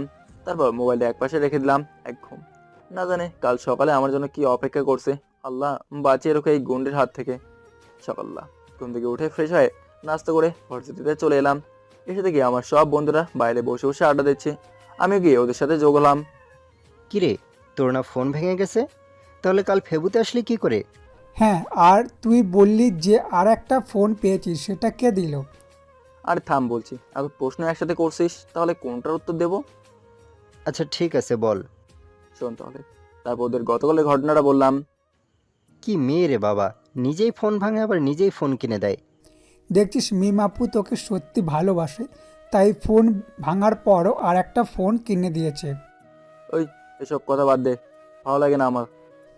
আচ্ছা আর বলবো না, রাগ করিস না। এরপর বন্ধুদের সাথে আরও কিছুক্ষণ আড্ডা দিয়ে ক্লাসে চলে আসলাম। কিছুক্ষণের মধ্যে স্যারও চলে এলো আর ক্লাস করাতে লাগলেন। একে একে সব ক্লাস শেষ করে বন্ধুদের নিয়ে বের হয়ে আসলাম। ভার্সিটির ভেতর বন্ধুদের নিয়ে হাঁটছি, এমন সময় পেছন থেকে কে যেন ডাক দিল। তাকে দেখি মা পেছন থেকে ডাকছে। কি হলো, ডাকছি যে শুনতে পাও না? সরি, আসলে শুনতে পাইনি। আচ্ছা বলো, কেন ডাকছো? তোমার সাথে আমার কিছু কথা আছে, ওইদিকে একটু চলো। বলে আমার হাত ধরে ভার্সিটির পেছনে নিয়ে আসলো। কি এমন কথা আছে যে এইখানে আনলা? আগে বলো, কালকে আমার ফোন ধরলে না কেন? ও এই কথা, আসলে আমার ফোন নষ্ট হয়ে গেছে। এখন তুমি বলো কিভাবে ফোন ধরবো? মিথ্যা বললাম, নাহলে অযথা প্রশ্ন করবে। ও, কিন্তু গতকাল তুমি মিমাপুর সাথে কোথায় গিয়েছিলে? এই রে, মনে হয় ইমা গতকাল দেখেছে যে আমি মিমাপুর সাথে গিয়েছিলাম। এখন একে কি বলি? আসলে ওনার কিছু কেনাকাটা করার ছিল, তাই আমায় জোর করে নিয়ে গেছেন। আমারও তো কিছু কেনাকাটা করার ছিল, তাহলে আমার সাথে না গিয়ে ওনার সাথে গেলে কেন? কি করব বলো, উনি জোর করে নিয়ে গেছেন তাই যেতে হলো। আচ্ছা আমি কাল তোমার সাথে যাব মার্কেটে, হবে তো নাকি? হবে। আচ্ছা তাহলে এখন চলো বাসায় যাই। চলো। এরপর ইমাকে নিয়ে চলে আসতে যাব, তখন সামনে তাকে যাকে দেখলাম, তাকে দেখার পর ভয়ে আমার গলা শুকিয়ে গেল। এইখানে কি করছে? তার মানে এতক্ষণ ধরে ও আমাদের সব কথা শুনে ফেলেছে। কারণ সামনে যে দাঁড়িয়ে আছে সে আর কেউ না, মিমাপু।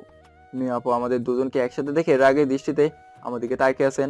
মনে হচ্ছে এখন এসে গালে কয়েকটা চর বসে দেবেন, কিন্তু না, মিমাপু তা না করে রাগে কান্না করতে করতে ভার্সিটি থেকে বের হয়ে গেলেন।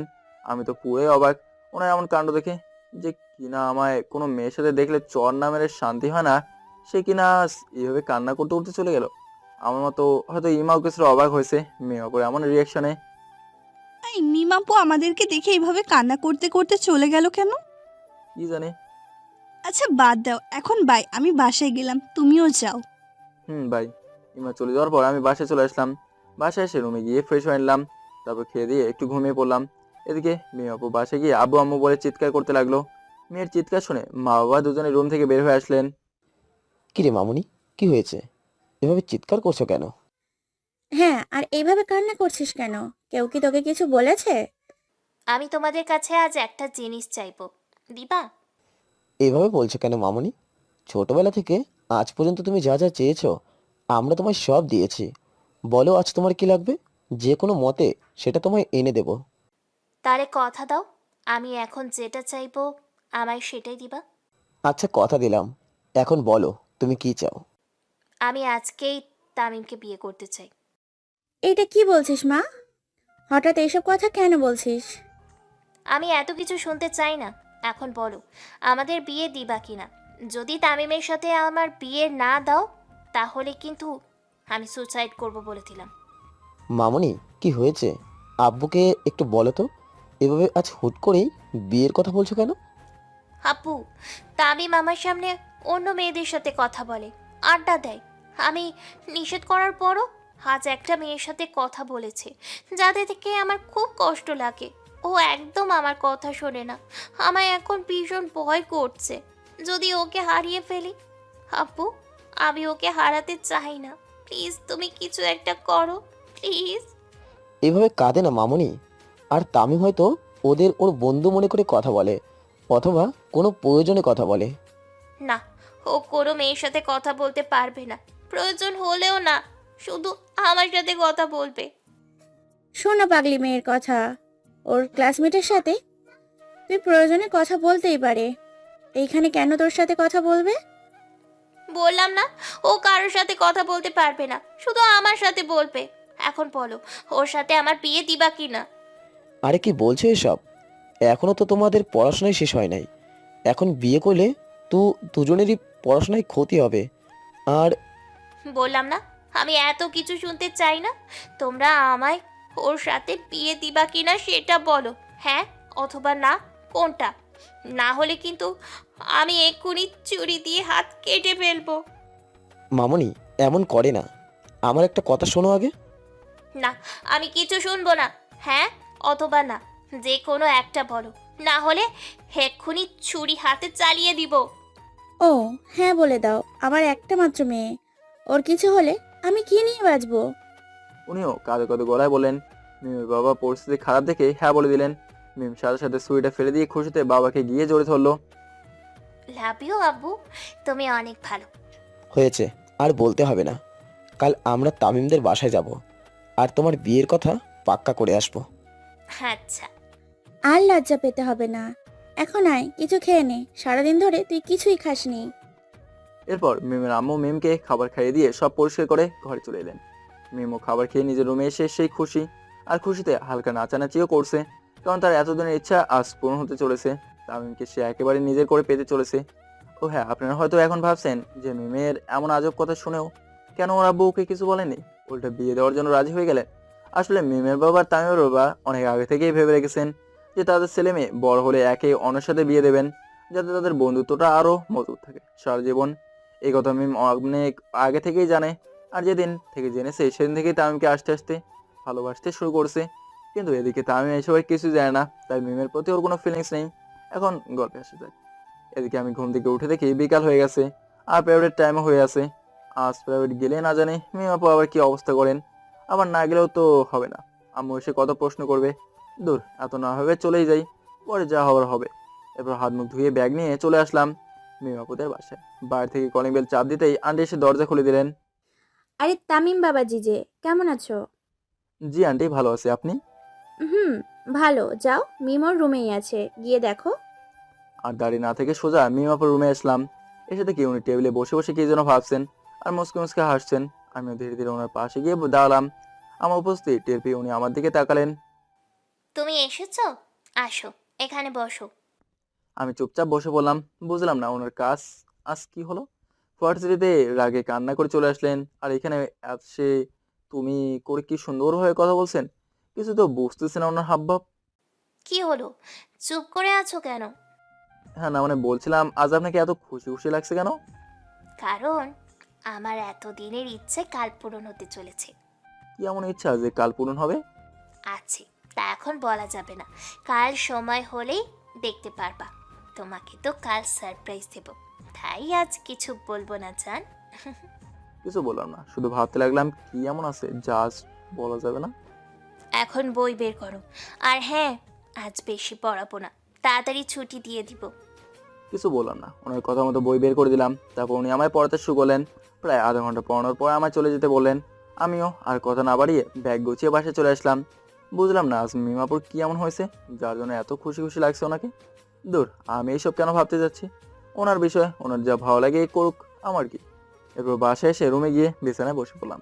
আর কিছুক্ষণ পর একটু পড়তে বসলাম। কিছুক্ষণ পর পর আবার উঠে পড়লাম আর ফেসবুকেতে লগ ইন করলাম। অনেকক্ষণ ফেসবুকেতে থাকার পর আম্মু এসে রাতে খাবারের জন্য ডাক দিয়ে গেলেন। তারপর মোবাইলে চার্জে লাগিয়ে খেতে চলে গেলাম। খাবার খেয়ে আবার নিজের রুমে চলে এলাম। রুমে এসে আরও কিছুক্ষণ মোবাইল টিপ দিয়ে ঘুমিয়ে পড়লাম। সকালবেলা ঘুম থেকে উঠে ফ্রেশ হয়ে নাস্তা করে ভার্সিটিতে চলে এলাম। আজকে মিমাপুকে কোথাও দেখছে না, মনে হয় ভার্সিটিতে আসেননি। উনি তো প্রতিদিন ভার্সিটিতে আসেন, তাহলে আজ মিস দিলেন কেন, ব্যাপার কি? ভাবতে ভাবতে বন্ধুদের কাছে চলে এলাম। ওই মিমাপু কোথায় রে, আজ ওনাকে দেখছি না যে। কেন? উনি না আসলে তোর কি? তার মানে কি তুইও ওনাকে ভালোবেসে ফেলেছিস?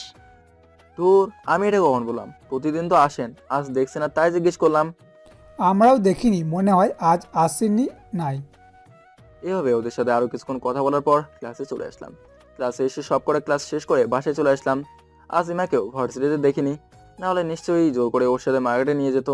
বাসায় এসে কলিং বেল চাপ দিতেই মিমাপু এসে দরজা খুলে দিলেন। আমি তো ওনাকে দেখে অবাক, মিমাপু আমাদের বাসায় কী করছেন, তাও এই সময়? আপু, আপনি আমাদের বাসায়? আমার শ্বশুর বাড়িতে এসেছি। কি আজে বাজে কথা বলছেন, মাথা ঠিক আছে আপনার? কিসের শ্বশুর বাড়ি? হ্যাঁ, কে এসেছে মিম? ভিতর থেকে আম্মু বললেন। আপনার ছেলে এসেছে। দূর, হচ্ছে কি এইখানে তাহলে? আমি কিছুই বুঝবো না, আগে ভেতরে যাই বলে মিমাপুকে সরিয়ে ভেতরে ঢুকে পড়লাম। ভেতরে ঢুকে তো আমি আরও বড় শখ খেলাম, কারণ ড্রয়িং রুমে তাকে দেখে মিমাপুর বাবা মা আর আব্বু বসে বসে গল্প করছেন। কিন্তু এরা সবাই এখানে কি করছে কিছুই মাথায় আসছে না। আসসালামু আলাইকুম আঙ্কেল, কেমন আছেন? ভদ্রতার খাতিরে আঙ্কেলের কাছে গিয়ে জিজ্ঞেস করলাম। ওয়ালাইকুম আসসালাম। হ্যাঁ, ভালো আছি। তুমি কেমন আছো? জি আলহামদুলিল্লাহ, আমিও ভালো আছি। আচ্ছা, আপনারা বসায় কথা বলেন, আমি একটু আসি বলে সোজা আম্মুর কাছে চলে এলাম। এসে দেখি আম্মু রান্নাঘরে ওদের জন্য রাস্তা বানাচ্ছে। আমি কি ওনার সাথে দাঁড়ালাম আর বললাম, আম্মু কি হচ্ছে এইসব? মিয়াপুর বাবা মা হঠাৎ আমাদের বাসায় কেন? তোর আর মিমের বিয়ে নিয়ে আলাপ করতে এসেছেন। কি? আমার আর মিমাপুর বিয়ে মানে? হ্যাঁ, ওরা তোর বাবার সাথে তোদের বিয়ের কথা পাকা করতে এসেছেন। আর হ্যাঁ, তোকে তো একটা কথা বলাই হয়নি। তোর আব্বু আর মিমের আব্বু অনেক আগের থেকে ঠিক করে রেখেছেন যে বড় হলে তোদের বিয়ে দিবেন, যাতে তাদের বন্ধুত্বটা সারা জীবন টিকে থাকে। নাস্তা বানাতে বানাতে বললেন, কি বলছো এইসব আম্মু? ওদের বন্ধুত্ব টিকিয়ে রাখার জন্য আমায় কুরবানি করে দিচ্ছ? না আম্মু, এটা আমি মেনে নেব না। আমি এই বিয়ে করবো না, কিছুতেই না। কেন করবি না শুনি? মিম কি দেখতে খারাপ নাকি? ওর মধ্যে কোনো কিছুর কমতি আছে? এইসবের কিছুই না। উনি আমার থেকে বড়, আর আমি যদি ওনাকে বিয়ে করি তাহলে লোকে আমায় নিয়ে হাসি ঠাট্টা করবে। আর তাছাড়া উনি আমায় শুধু শুধু মারেন। যদি ওনার কথাটা একটু এদিক ওদিক হয় তাহলে মেরে আমার গাল লাল করে ফেলে। এই দুই কারণে তুই মিমকে আমাদের এত ভালো লাগে। তোকে ঠিক করার কেউ হলে মিমেই করতে পারবে। আর আমি এসব ব্যাপারে আর কিছু শুনতে চাই না। মিমের সাথে তোর বিয়ে হবে, এতে তোর অমত থাকুক বা না থাকুক। এখন তোর কিছু বলার থাকলে তোর আব্বুকে গিয়ে বল। আমার কাজে ডিস্টার্ব করবি না, যা সর। দূর, ভালো লাগে না। এবারের কেউ আমায় একটু ভালোবাসে না। থাকবো না আর এই বাড়িতে, চলে যাব কোনো একদিন বলে নিজের রুমে চলে এলাম। রুমে এসে বিছানায় বসে বসে ভাবছি কি থেকে কি হতে চলেছে। মিয়াপুর সাথে আমার বিয়ে হলে তো জীবন একদম পাতা পাতা হয়ে যাবে। এখন আমি কি করব? যাই হয়ে যাক না কেন, এই বিয়ে আমি কিছুতেই করব না, কিছুতেই না। বিছানায় বসে বসে এরকম আরো নানান কথা ভাবতেছি, তখনই দরজা আটকানোর আওয়াজ শুনতে পেলাম। পিছনে দেখে দেখে মিমাপু রুমে ঢুকে ভেতর থেকে দরজা লাগিয়ে দিয়েছেন। আপনি আমার রুমে কি করছেন? আর দরজা আটকালেন কেন? খুলুন বলছি, কেউ দেখলে খারাপ ভাববে তো। কেউ কিছু ভাববে না। আর এখন রুমে কেউ আসবেও না। নিচে সবাই বসে বসে আমাদের বিয়ের বিষয়ে আলোচনা করছেন, তাই আমি এখানে চলে এলাম। আমার দিকে এগোতে এগোতে বলল, আপনি আমার দিকে এইভাবে এগোচ্ছেন কেন? কাছে আসবেন না, বলে দিলাম। আসলে কি করবা শুনি? আপু প্লিজ আমায় ছেড়ে দেন, আমি এই বিয়ে করব না। আমি আপনাকে ভালোবাসি না, কেন আমার পিছনে লেগে আছেন? তুমি আর কিছু না বলে আমার কাছে এসে আমায় ধাক্কা দিয়ে বিছানায় ফেলে দিলেন আর আমার উপর চড়ে বসলেন। তারপর আমার মুখের কাছে ওনার মুখ এনে বললেন, শোন, আগেও বলেছি, এখনো বলছি, আমি তোকে ভালোবাসি। আর এখন তুই যদি আমায় ভালো নাই বাসিস, কোনো সমস্যা নেই। বিয়ের পর আমার সব ভালোবাসা দিয়ে তোমায় নিজের করে নিব। একটা কথা বলে দিই, সবকিছু জোর করে পেলেও ভালোবাসাটা কিন্তু জোর করে পাওয়া যায় না। আমি জোর করেই নিব, দেখি তুই কি করতে পারিস। বলে আস্তে আস্তে ওর মুখ আমার মুখের দিকে এগোতে লাগলো। আমি অবস্থা খারাপ হতে চলেছে ভেবে চোখ বন্ধ করে ফেললাম, কিন্তু অনেক সময় পার হয়ে গেল, মিমাপুর কোনো নড়াচড়া পাচ্ছে না। চোখ বন্ধ করে আর কতক্ষণ থাকবো? দেখি চোখ খুলে পরিস্থিতি কি। চোখ খুলতে দেখি মিমাপু আমার দিকে তাকিয়ে আছেন, যা থেকে আমি ভীষণ লজ্জা পেলাম। এখন কিছু করব না সোনা, সব বিয়ের পর করব একেবারে। বলেই আমার উপর থেকে নেমে গেলেন। আমার যে আরো ভালো আর আপনার সমবয়সী একটা ছেলে দেখে বিয়ে করেন, আমার পিছনে লেগে আছেন কেন? কারণ জীবনে আমি শুধু একজনকেই ভালোবেসেছি, আর সেটা হলে তুমি। বিয়ে করার হলে তোমাকেই করব, অন্য কাউকে এখানে আশা করা যায় না। আমি আর কিছু বলতে যাব এর আগেই আম্মু এসে বাইরে থেকে বলে গেলেন নিচে যাওয়ার জন্য। শোনো, নিচে গিয়ে ভুলেও বিয়েতে অমত প্রকাশ করবা না, না হলে কিন্তু এর পরিণতি খুব খারাপ হবে। আমি কিছু বললাম না, দরজা খুলে সোজা নিচে চলে এলাম। আমার পিছন পিছন মিমো চলে আসলো। এরপর আব্বু আমায় ওনার কাছে ডাকলেন, আমিও গিয়ে ওনার পাশে দাঁড়ালাম। শোন, তোমাকে না জানিয়ে আমি একটা সিদ্ধান্ত নিয়ে ফেলছি। জানি না এখন তুমি আমায় নিয়ে কি ভাববা। আমি তোমার বিয়ে ঠিক করে ফেলেছি মিমের সাথে। তোমাকে এই কথা আগেই জানানো উচিত ছিল যে আমি আর তোমার আঙ্কেল দুজনেই ঠিক করে রেখেছিলাম বড় হলে তোমাদের বিয়ে দেব। শুধু তাই নয়, 2 দিন পর তোমাদের বিয়ে ঠিক করা হয়েছে। কিন্তু আব্বু, এত তাড়াতাড়ি বিয়ে করলে পড়াশোনার ক্ষতি হতে পারে, আর তাছাড়াও এখনো আমার পড়াশোনা শেষ হয়নি। এত কিছু হবে না। বিয়ের পর মিম তোমাকে সব সময় পড়াবে। এখন থেকে তোমার ফ্রেন্ডদের বিয়ের দাওয়াত দিতে চাইলে দিতে পারো। কিন্তু আব্বু। কোনো কথা নয়, কোনো কিন্তু নয়। আমি যা বলছি তাই হবে। আর মিম তোমার নামে অনেক কমপ্লেনও করেছে, সেগুলো নাই বললাম। এখন তুমি তোমার রুমে যাও, আমরা বিয়ের ব্যাপারে কথা বলছি। জানি আর কিছু বলে লাভ নেই, তাছাড়া আব্বুর মুখের উপর কথা বলার সাহসও আমার নেই। তাই চুপচাপ নিজের রুমে চলে এলাম। আসার সময় মিমের দিকে তাকাতে সে আমার চোখ টেপা মারলো, যা দেখে লজ্জায় থাকতে না পারে রুমে চলে এলাম। রুমে এসে বিছানায় বসে শুধু আফসোস করছি কি থেকে কি হতে চলেছে আমার জীবনে। অবশেষে কিনা আমার একটা সিনিয়র মেয়েকেই বিয়ে করতে হবে। দূর, আব্বু না ওনার বন্ধুদের জন্য আমার সাথে এমন করতে পারলো। এভাবে কেটে গেল সারাদিন। বিকাল হলে প্রাইভেটে না গিয়ে সোজা বন্ধুদের আড্ডায় চলে আসলাম। আমাকে দেখে সবাই অনেকটাই অবাক চোখে তাকিয়ে আছে। কিরে এভাবে তাকিয়ে আছিস কেন? আমি কি ভূত নাকি এলিয়েন? আরে তুই আজ হঠাৎ করে কিভাবে এখানে আসলি? অন্যদিন তো তোকে ফোন করেও আনা যায় না, তা কি মনে করে আসলি? এমনিতেই আসছি, মন খারাপ তাই ভাবলাম তোদের সাথে একটু আড্ডা দিয়ে আসি। কেন হঠাৎ মন খারাপ কেন? কি হয়েছে বল তুই আমাদের। তারপর তাদেরকে আজকে সব কিছুই বললাম। কি বলিস, অবশেষে মিম আপুর সাথে তোর বিয়েও ঠিক হয়ে গেছে? দোস্ত তাড়াতাড়ি ট্রিট দে, দোস্ত তাড়াতাড়ি ট্রিট দে, আজ কিন্তু বাসা থেকে কিচ্ছু খেয়ে আসি নাই। চুপ কর বাটা, আমি আছি আমার চিন্তায় আর তুই আসছিস ট্রিট নিতে। এইখানে চিন্তার কি আছে? তোর বিয়ে হবে এটা তো খুশির খবর, এই ছেলে একটা ট্রিট দিবি না আমাদের? কিসের খুশির খবর? হ্যাঁ, আমি ওই মেয়েকে কিছুতেই বিয়ে করবো না, যাই হয়ে যাক না কেন। কেন, মিম আপুর মধ্যে কি এমন নেই যে তুই ওনাকে বিয়ে করতে পারবি না? কারণ উনি আমার সিনিয়র, আর আমি সিনিয়রদের নিয়ে এইসব কখনোই ভাবি নাই। দেখ, এই যুগে সিনিয়র জুনিয়রদের মধ্যে প্রেম ভালোবাসা হয়ে থাকে, তুই বিয়ে করতে সমস্যা কি? আর তাছাড়া মিম আপু তোকে অনেক ভালোবাসে, তুই ওনাকে বিয়ে করলে অনেক সুখী হতে পারবি জীবনে। বাদ দে এইসব কথা, আমার ভালো লাগছে না, যা হবার পরে দেখা যাবে। রহিম কিন্তু ঠিক বলেছে, পারলে ওর কথা একটু ভেবে দেখিস। কিছু বললাম না। এরপর ওদের সাথে আরো কিছুক্ষণ আড্ডা দেওয়ার পর বাসায় চলে আসলাম। বাসায় এসে রুমে গিয়ে ওয়াশরুম থেকে ফ্রেশ হয়ে আসলাম। ফ্রেশ হয়ে বিছানায় বসে আছি, এমন সময় মোবাইলটা বেজে উঠলো। ফোন হাতে নিয়ে দেখি মিম আপু ফোন করছেন। এখন আবার কিসের জন্য ফোন করছেন? ধর দেখি, না হলে তো আবার রাগ দেখাবে। জি বলেন। আজ বিকেলে প্রাইভেটে আসবে না কেন? না মানে একটু বন্ধুদের কাছে গিয়ে আসলাম, তাই আসতে পারিনি। ও, সমস্যা নেই, বিয়ের পরে তো আমার কথা মতো চলতে হবে। এই কয়েকদিন না হয় নিজের মতো করেই চলো। কিছু বললাম না। আচ্ছা, এখন কি করছো? কিছু না, এখন পড়তে বসবো। আচ্ছা, তাহলে পড়ো, আমি ফোন রাখলাম। বলে ফোন কেটে দিল।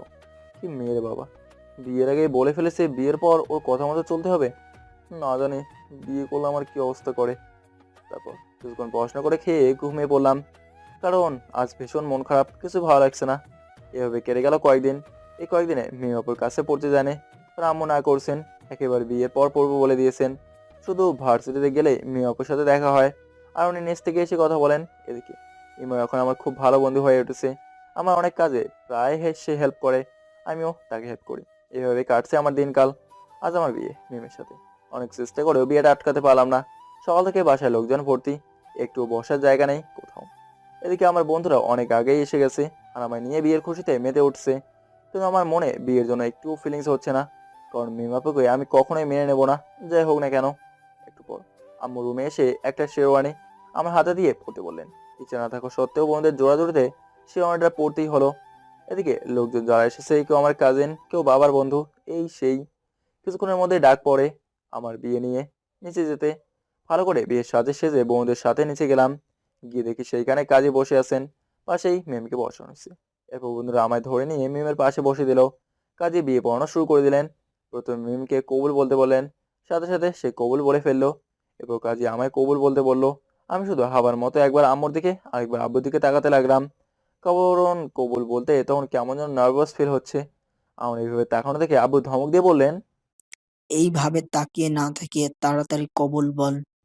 ভয়ে ভয়ে কবুল বলে দিলাম। ব্যাস, হয়ে গেল আমাদের বিয়ে। মেহমানদের অনেক আগেই খাওয়া দাওয়া হয়ে গেছে, তাই বিয়ের পর সবাই আস্তে আস্তে চলে গেলো।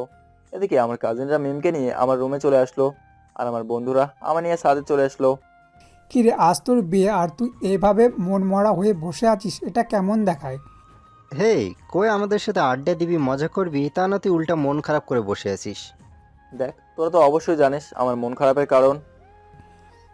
তা জানি, কিন্তু দোস্ত যা হয়েছে হয়েছে, এখন তুই আবার নতুন করে জীবন শুরু কর। আর তুই বলিস না মিমাপু তোকে শুধু শুধু মারে, তাহলে সেটা ভুল কারণেই। চড় মারার মধ্যেও এক ধরনের ভালোবাসা আছে, যেটা তুই বুঝতে বুঝতেছিস না, পরে ঠিকই বুঝবি। দেখ, উনি যদি আমার সিনিয়র না হতেন তাহলে মানা যেত। তার উপর উনি আগে আমায় যেভাবে শাসাতেন, না জানি এখন কি করবেন। মিম আপু তোকে বিনা কারণে মারতেন না। তুই মেয়েদের সাথে কথা বলতে যা ওনার একদম পছন্দ হতো না। আর তাছাড়া ভালোবাসার মানুষকে যদি কেউ অন্য মেয়ের সাথে দেখে তাহলে তার মাথা গরম হওয়ারই কথা। আমি তো ইচ্ছা করে কোনো মেয়ের সাথে কখনো কথা বলি নাই, তবু উনি সবসময় আমায় মারতেন। না, আমি ওনাকে কখনোই মেনে নেবো না, দেখিস। দোস্ত, উনি তোকে খুব ভালোবাসে, প্লিজ ওনাকে কষ্ট দিস না। আচ্ছা আমার একটা শোন, তুই ওনাকে একটু পরীক্ষা করে দেখ উনি তোকে কত ভালোবাসেন। যদি তোর পরীক্ষায় উনি পাশ করেন তাহলে বুঝে নিবি আমরা যা যা বলছি সব সত্য। আর যদি উনি ফেল করেন? করবেন না, কারণ আমরা ওনার মধ্যে তোর জন্য ভালোবাসা দেখেছি। আর যদি ফেল করেন তা পরে দেখা যাবে। তুই আপাতত আমাদের কথা অনুযায়ী কাজ কর, ওনাকে ভালোবাসার পরীক্ষা কর। তোরা আমার সত্যিকারের বন্ধু, তোদের কথা ফেলবো না। ওকে ঠিক আছে, আমি ওনাকে পরীক্ষা করে দেখবো ওনার মনে আমার জন্য কতটুকু ভালোবাসা আছে। দেখিস উনি তোর পরীক্ষায় পাশ করবি নি। তারপর বন্ধুদের সাথে আস্তে আস্তে আড্ডায় মেতে উঠলাম। অনেকক্ষণ ধরে আড্ডা দেওয়ায় যে রাত হয়ে গেছে সেদিকে কোনো খেয়াল নেই। হঠাৎ পিছনে কারোর আসার শব্দ শুনে ঘুরে দেখলাম। দেখি আম্মুর রাগে দৃষ্টিতে আমার দিকে এগিয়ে আসছেন। তোর কি কোনো কাণ্ডজ্ঞান নেই? এত রাত হয়ে গেছে আর এখনো এখানে দাঁড়িয়ে আছিস? ঘরে যে বৌমা একা একা বসে আছে সেটা কি তোর মাথায় নেই? না মানে আসলে চুপ, একটা কথাও না। এখনই তুই রুমে যাবি, না হলে আমি গিয়ে তোর আব্বুকে বলে দিব যে তুই এখানে বসে বসে আড্ডা দিচ্ছিস। এমন করছো কেন? যাবো তো, একটু পরেই যাই। না, আমি আর কিছু শুনতে চাই না, তুই এখনই ঘরে যা বলছি। আন্টি আপনি যান, আমরা ওকে নিয়ে আসছি। আচ্ছা বাবা, তাড়াতাড়ি আয়। বলে আম্মু চলে গেলেন। দোস্ত চল, তোকে বাসর ঘরে দিয়ে আসি। ওই শালা, আমি কি বাচ্চা নাকি যে তোদের আমায় দিয়ে আসতে হবে? আমি একাই যেতে পারবো, থাক তোরা। ভাই, বিড়ালটা পারলে আজকেই মেরে দিস। এত রাতে বিড়াল পাবো কই? তার রুমে গেলেই বুঝবি, এখন রুমে যা তুই। আচ্ছা আমি গেলাম, তোরা খেয়ে দিয়ে বাসায় যাস। তারপর ছাদ থেকে নেমে সোজা নিজের রুমের কাছে চলে আসলাম। নিজের রুমে, অথচ আজ কেন যেন এই রুমে যেতেই নার্ভাস ফিল হচ্ছে। তবুও মনে একটু সাহস নিয়ে দরজায় খুলে ভিতরে ঢুকলাম। ভিতরে ঢুকে দেখি মিম বউ সেজে বিছানায় বসে আছে। তত হোক, এখন আমার বিয়ে করা বউ, মানেই বা না মানে আপু তো বলা যাবে না, তার নাম ডেকেই বললাম। আমি ধীরে পায়ে মিমের কাছে যেতেই উনি উঠে এসে আমার পা ধরে সালাম করতে যাবেন। তার আগেই আমি আমার পা সরিয়ে নিলাম। দেখেন, আমি আপনাকে আগেও বলেছি, এখনো বলছি, আমি আপনাকে ভালোবাসি না আর কখনো বাসবো না। তাই আমার পক্ষে আপনাকে স্বামী অধিকার দেওয়া সম্ভব নয়, একদমই বলে ফেললাম। এই কথা বলার সাথে সাথেই মিম আমার কলার চেপে ধরলো আর বলতে লাগলো, তোকে যেহেতু ভালোবাসি তাহলে তোকে নিজের করেই নেব, হয় ভালোবাসা দিয়ে, না হয় জোর করে। বলে ওর ঠোঁট দিয়ে আমার ঠোঁটগুলো এক করে দিল। অনেকক্ষণ ধরে এইভাবে আসি, কিন্তু কিছুদিন মিমের সাথে পেরে উঠতে পারছি না। ওর শরীরে সব শক্তি দিয়ে আমার জাপটে ধরে আছে, তার কারণে একটু নড়তে পারছে না। এদিকে আমার দম বন্ধ হয়ে আসছে, কারণ একটু শ্বাস নিতে পারছে না, যেভাবে ধরে রেখেছে। অনেক চেষ্টা করার পর নিজেকে মিমের কাছ থেকে ছাড়িয়ে ঠাস করে একটা বসিয়ে দিলাম মিমের গালে। আমার চর খেয়ে মিম গিয়ে বিছানার উপর পড়লো। আমার কাছ থেকে হয়তো এমন কিছু সে আশা করেনি। চল চল চোখে আমার দিকে তাকিয়ে আছে, সে কিছুই বলছে না। কি পেয়েছেন কি আপনি? হ্যাঁ, যখন তখন আমায় কিস করে বসবেন আর আমি কিছুই বলবো না। শেষবারের মতো বলে দিচ্ছি, আমার উপর কখনো জোর খাটাতে আসবেন না, কারণ আমি আপনাকে কখনোই মেনে নেব না। তুমি আমাকে এভাবে মারতে পারলে? কি দোষ করেছি আমি? একটু ভালোবাসাই তো চেয়েছি তোমার কাছ থেকে। তোমার ধন সম্পদ আমার একটুও লাগবে না, শুধু একটু ভালোবাসা দিলেই হবে। দেখেন, এই ব্যাপারে আমি আর কথা বলতে চাই না। শোনেন, আমি ঘুমাবো, আর আপনিও শুয়ে পড়েন। আর হ্যাঁ, ঘুমের মধ্যে একদম আমার কাছে আসার চেষ্টা করবেন না বলে দিলাম, নাহলে খুব খারাপ হবে। এরপর আমি সোজা বিছানায় গিয়ে গায়ে এলিয়ে দিলাম। মিম কিছুক্ষণ দাঁড়িয়ে থেকে সেও এসে আমার পাশে শুয়ে পড়লো, বিপরীত দিকে মুখ করে। মনে হচ্ছে মিম ফুপে ফুপে কান্না করছে। করুক, তাতে আমার কি? আমি তো তাকে আগেই বলেছি আমি তাকে ভালোবাসি না। তারপরও আমার অমতে সে আমায় বিয়ে করলো, এখন কাঁদুক। এসব কথা ভাবতে ভাবতে কখন যে ঘুমিয়ে পড়লাম খেয়ালই নেই। সকালবেলা ঘুম ভাঙানো কারো মিষ্টি ডেকে চোখ মেলে তাকে দেখে মিম আমার সামনে দাঁড়িয়ে আছে। নতুন একটা শাড়ি পরছে, সাথে চুল থেকে টুপ টুপ করে পানি পড়ছে। হয়তো এই মাত্র গোসল করে এসেছে, যা দেখেই বোঝা যাচ্ছে। সূর্যের আলো এসে হালকা মিমের মুখের উপর পড়ছে, দেখতে একদম মায়াবী লাগছে। পরক্ষণে ওর গালের দিকে চোখ পড়তে দেখি আঙুলের দাগ লেগে আছে। হয়তো কাল রাতের চর খুব জোরেই মেরে ফেলেছিলাম, যার কারণে এখনো তার দাগ রয়ে গেছে। তবুও তার এরকম সৌন্দর্য দেখে চোখ ফেরাতেই পারছে না। মন যাচ্ছে এভাবে সারা জীবন দেখে থাকতে। হেই, কি হলো? এইভাবে তাকিয়ে আছো কেন? উঠবা না নাকি? হঠাৎ কারো এমন কথা শুনে বাস্তবে ফিরলাম। সামনে তাকিয়ে দেখি মিম দাঁড়িয়ে আছে। ইস, তার মানে এতক্ষণ ধরে আমি মিমের দিকে তাকিয়েছিলাম, খেয়ালই নেই। এখন মিম কি না কি ভাববে। তুই কেন যে ওইভাবে তাকিয়েছিলাম? কি হলো, এভাবে তাকিয়ে আছো কেন? আর আমাকে আজ কেমন লাগছে? খুব সুন্দর লাগছে। সত্যিটা না বলে থাকতে পারলাম না। আচ্ছা, এখন উঠে ফ্রেশ হয়ে নাও। একটু আগে আম্মু এসে নাস্তা করার জন্য ডেকে গেছেন। আচ্ছা, আপনি একটু বসেন, আমি ফ্রেশ হয়ে আসছি। বলে যে উঠে ওয়াশরুমে আসতে যাব, তখনই মিম আমার হাত ধরে ফেলে। দেখো, এখন তো আমাদের বিয়ে হয়ে গেছে, আর তুমি যদি আমায় আপনি করে বলো, লোকে কি ভাববে? এখন অন্তত আমায় তুমি করে বলো প্লিজ। কিছুক্ষণ ভাবলাম, ঠিকই তো বলেছে মিম। এখন ওকে আপনি করে বললে লোকেরা কি ভাববে? আর তাছাড়া এখন তো সে আমার একদিক দিয়ে বিয়ে করাবো, তাহলে তুমি করে বলাই যায়। চুপ করে আছো কেন? কিছু বোঝো না যে? হ্যাঁ, মানে ওকে আমি তুমি করে বলবো। এরপর মিমকে আর কিছু বলতে না দিয়ে সোজা ওয়াশরুমে চলে এলাম। ফ্রেশ হয়ে ওয়াশরুম থেকে বের হয়ে দেখি মিম বিছানায় বসে আছে, হয়তো আমার জন্য অপেক্ষা করছে। তারপর মিমকে সাথে নিয়ে দুজন একসাথে নিচে চলে এলাম। এসে দেখি আম্মু আব্বু দুজন টেবিলে বসে নাস্তা করছেন। আমাদের আসতে দেখে আম্মু মিমকে ডাক দিয়ে ওনার পাশে নিয়ে বসালেন। আমিও আর দাঁড়িয়ে না থেকে একটা চেয়ার টেনে বসে পড়লাম। এরপর আম্মু আমাদের দুজনকে নাস্তা করতে দিলেন।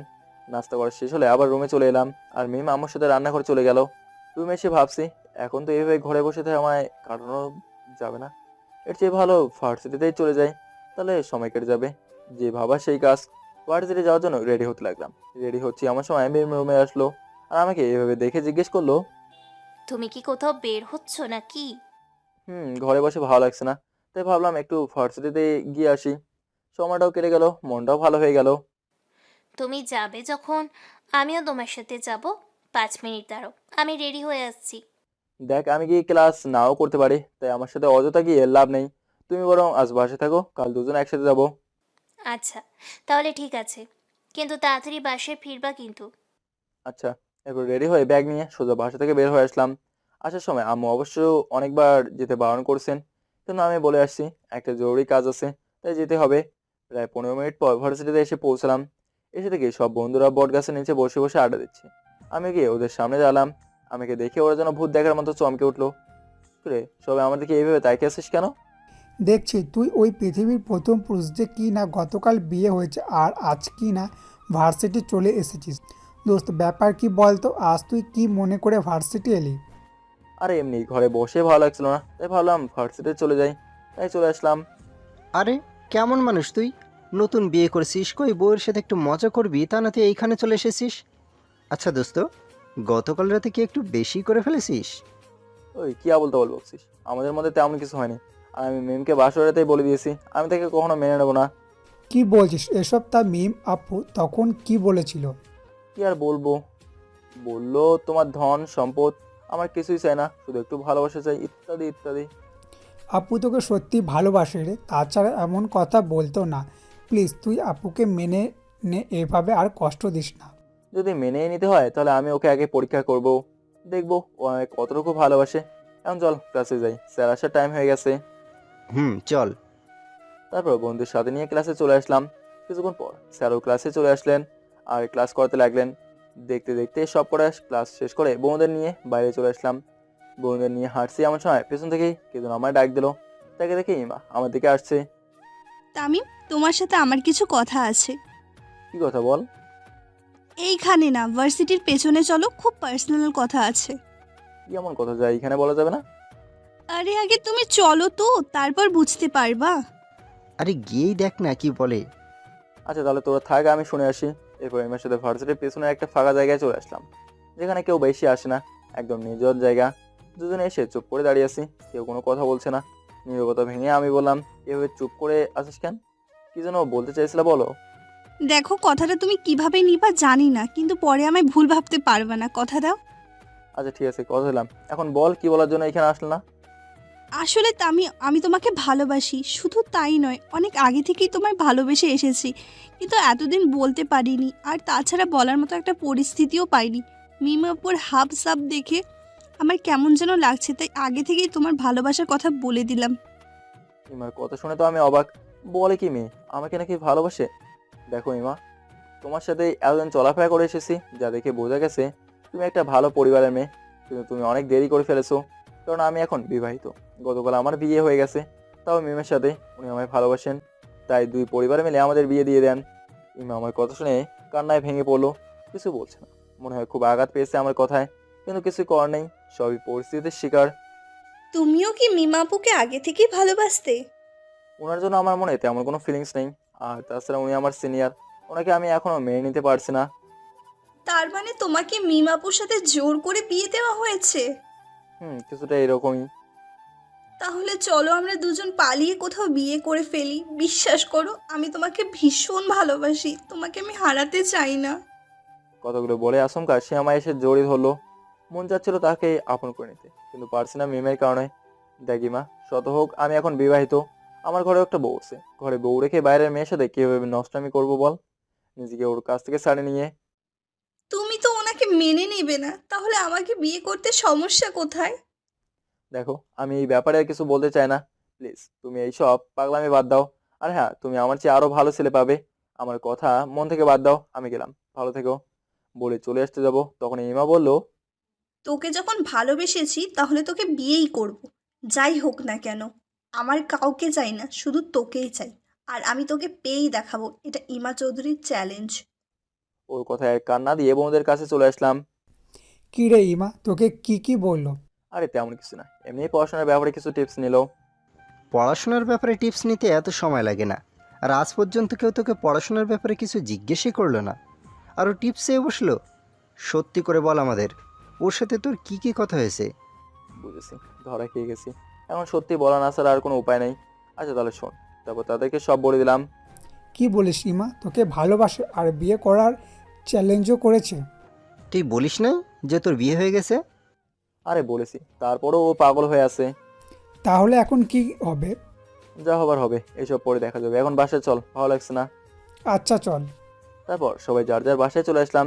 বাসায় এসে রুমে গিয়ে ফ্রেশ হয়ে নিলাম। ফ্রেশ হয়ে বিছানায় বসে আছি, এমন সময় মেয়ে এসে খাবারের জন্য ডেকে গেল।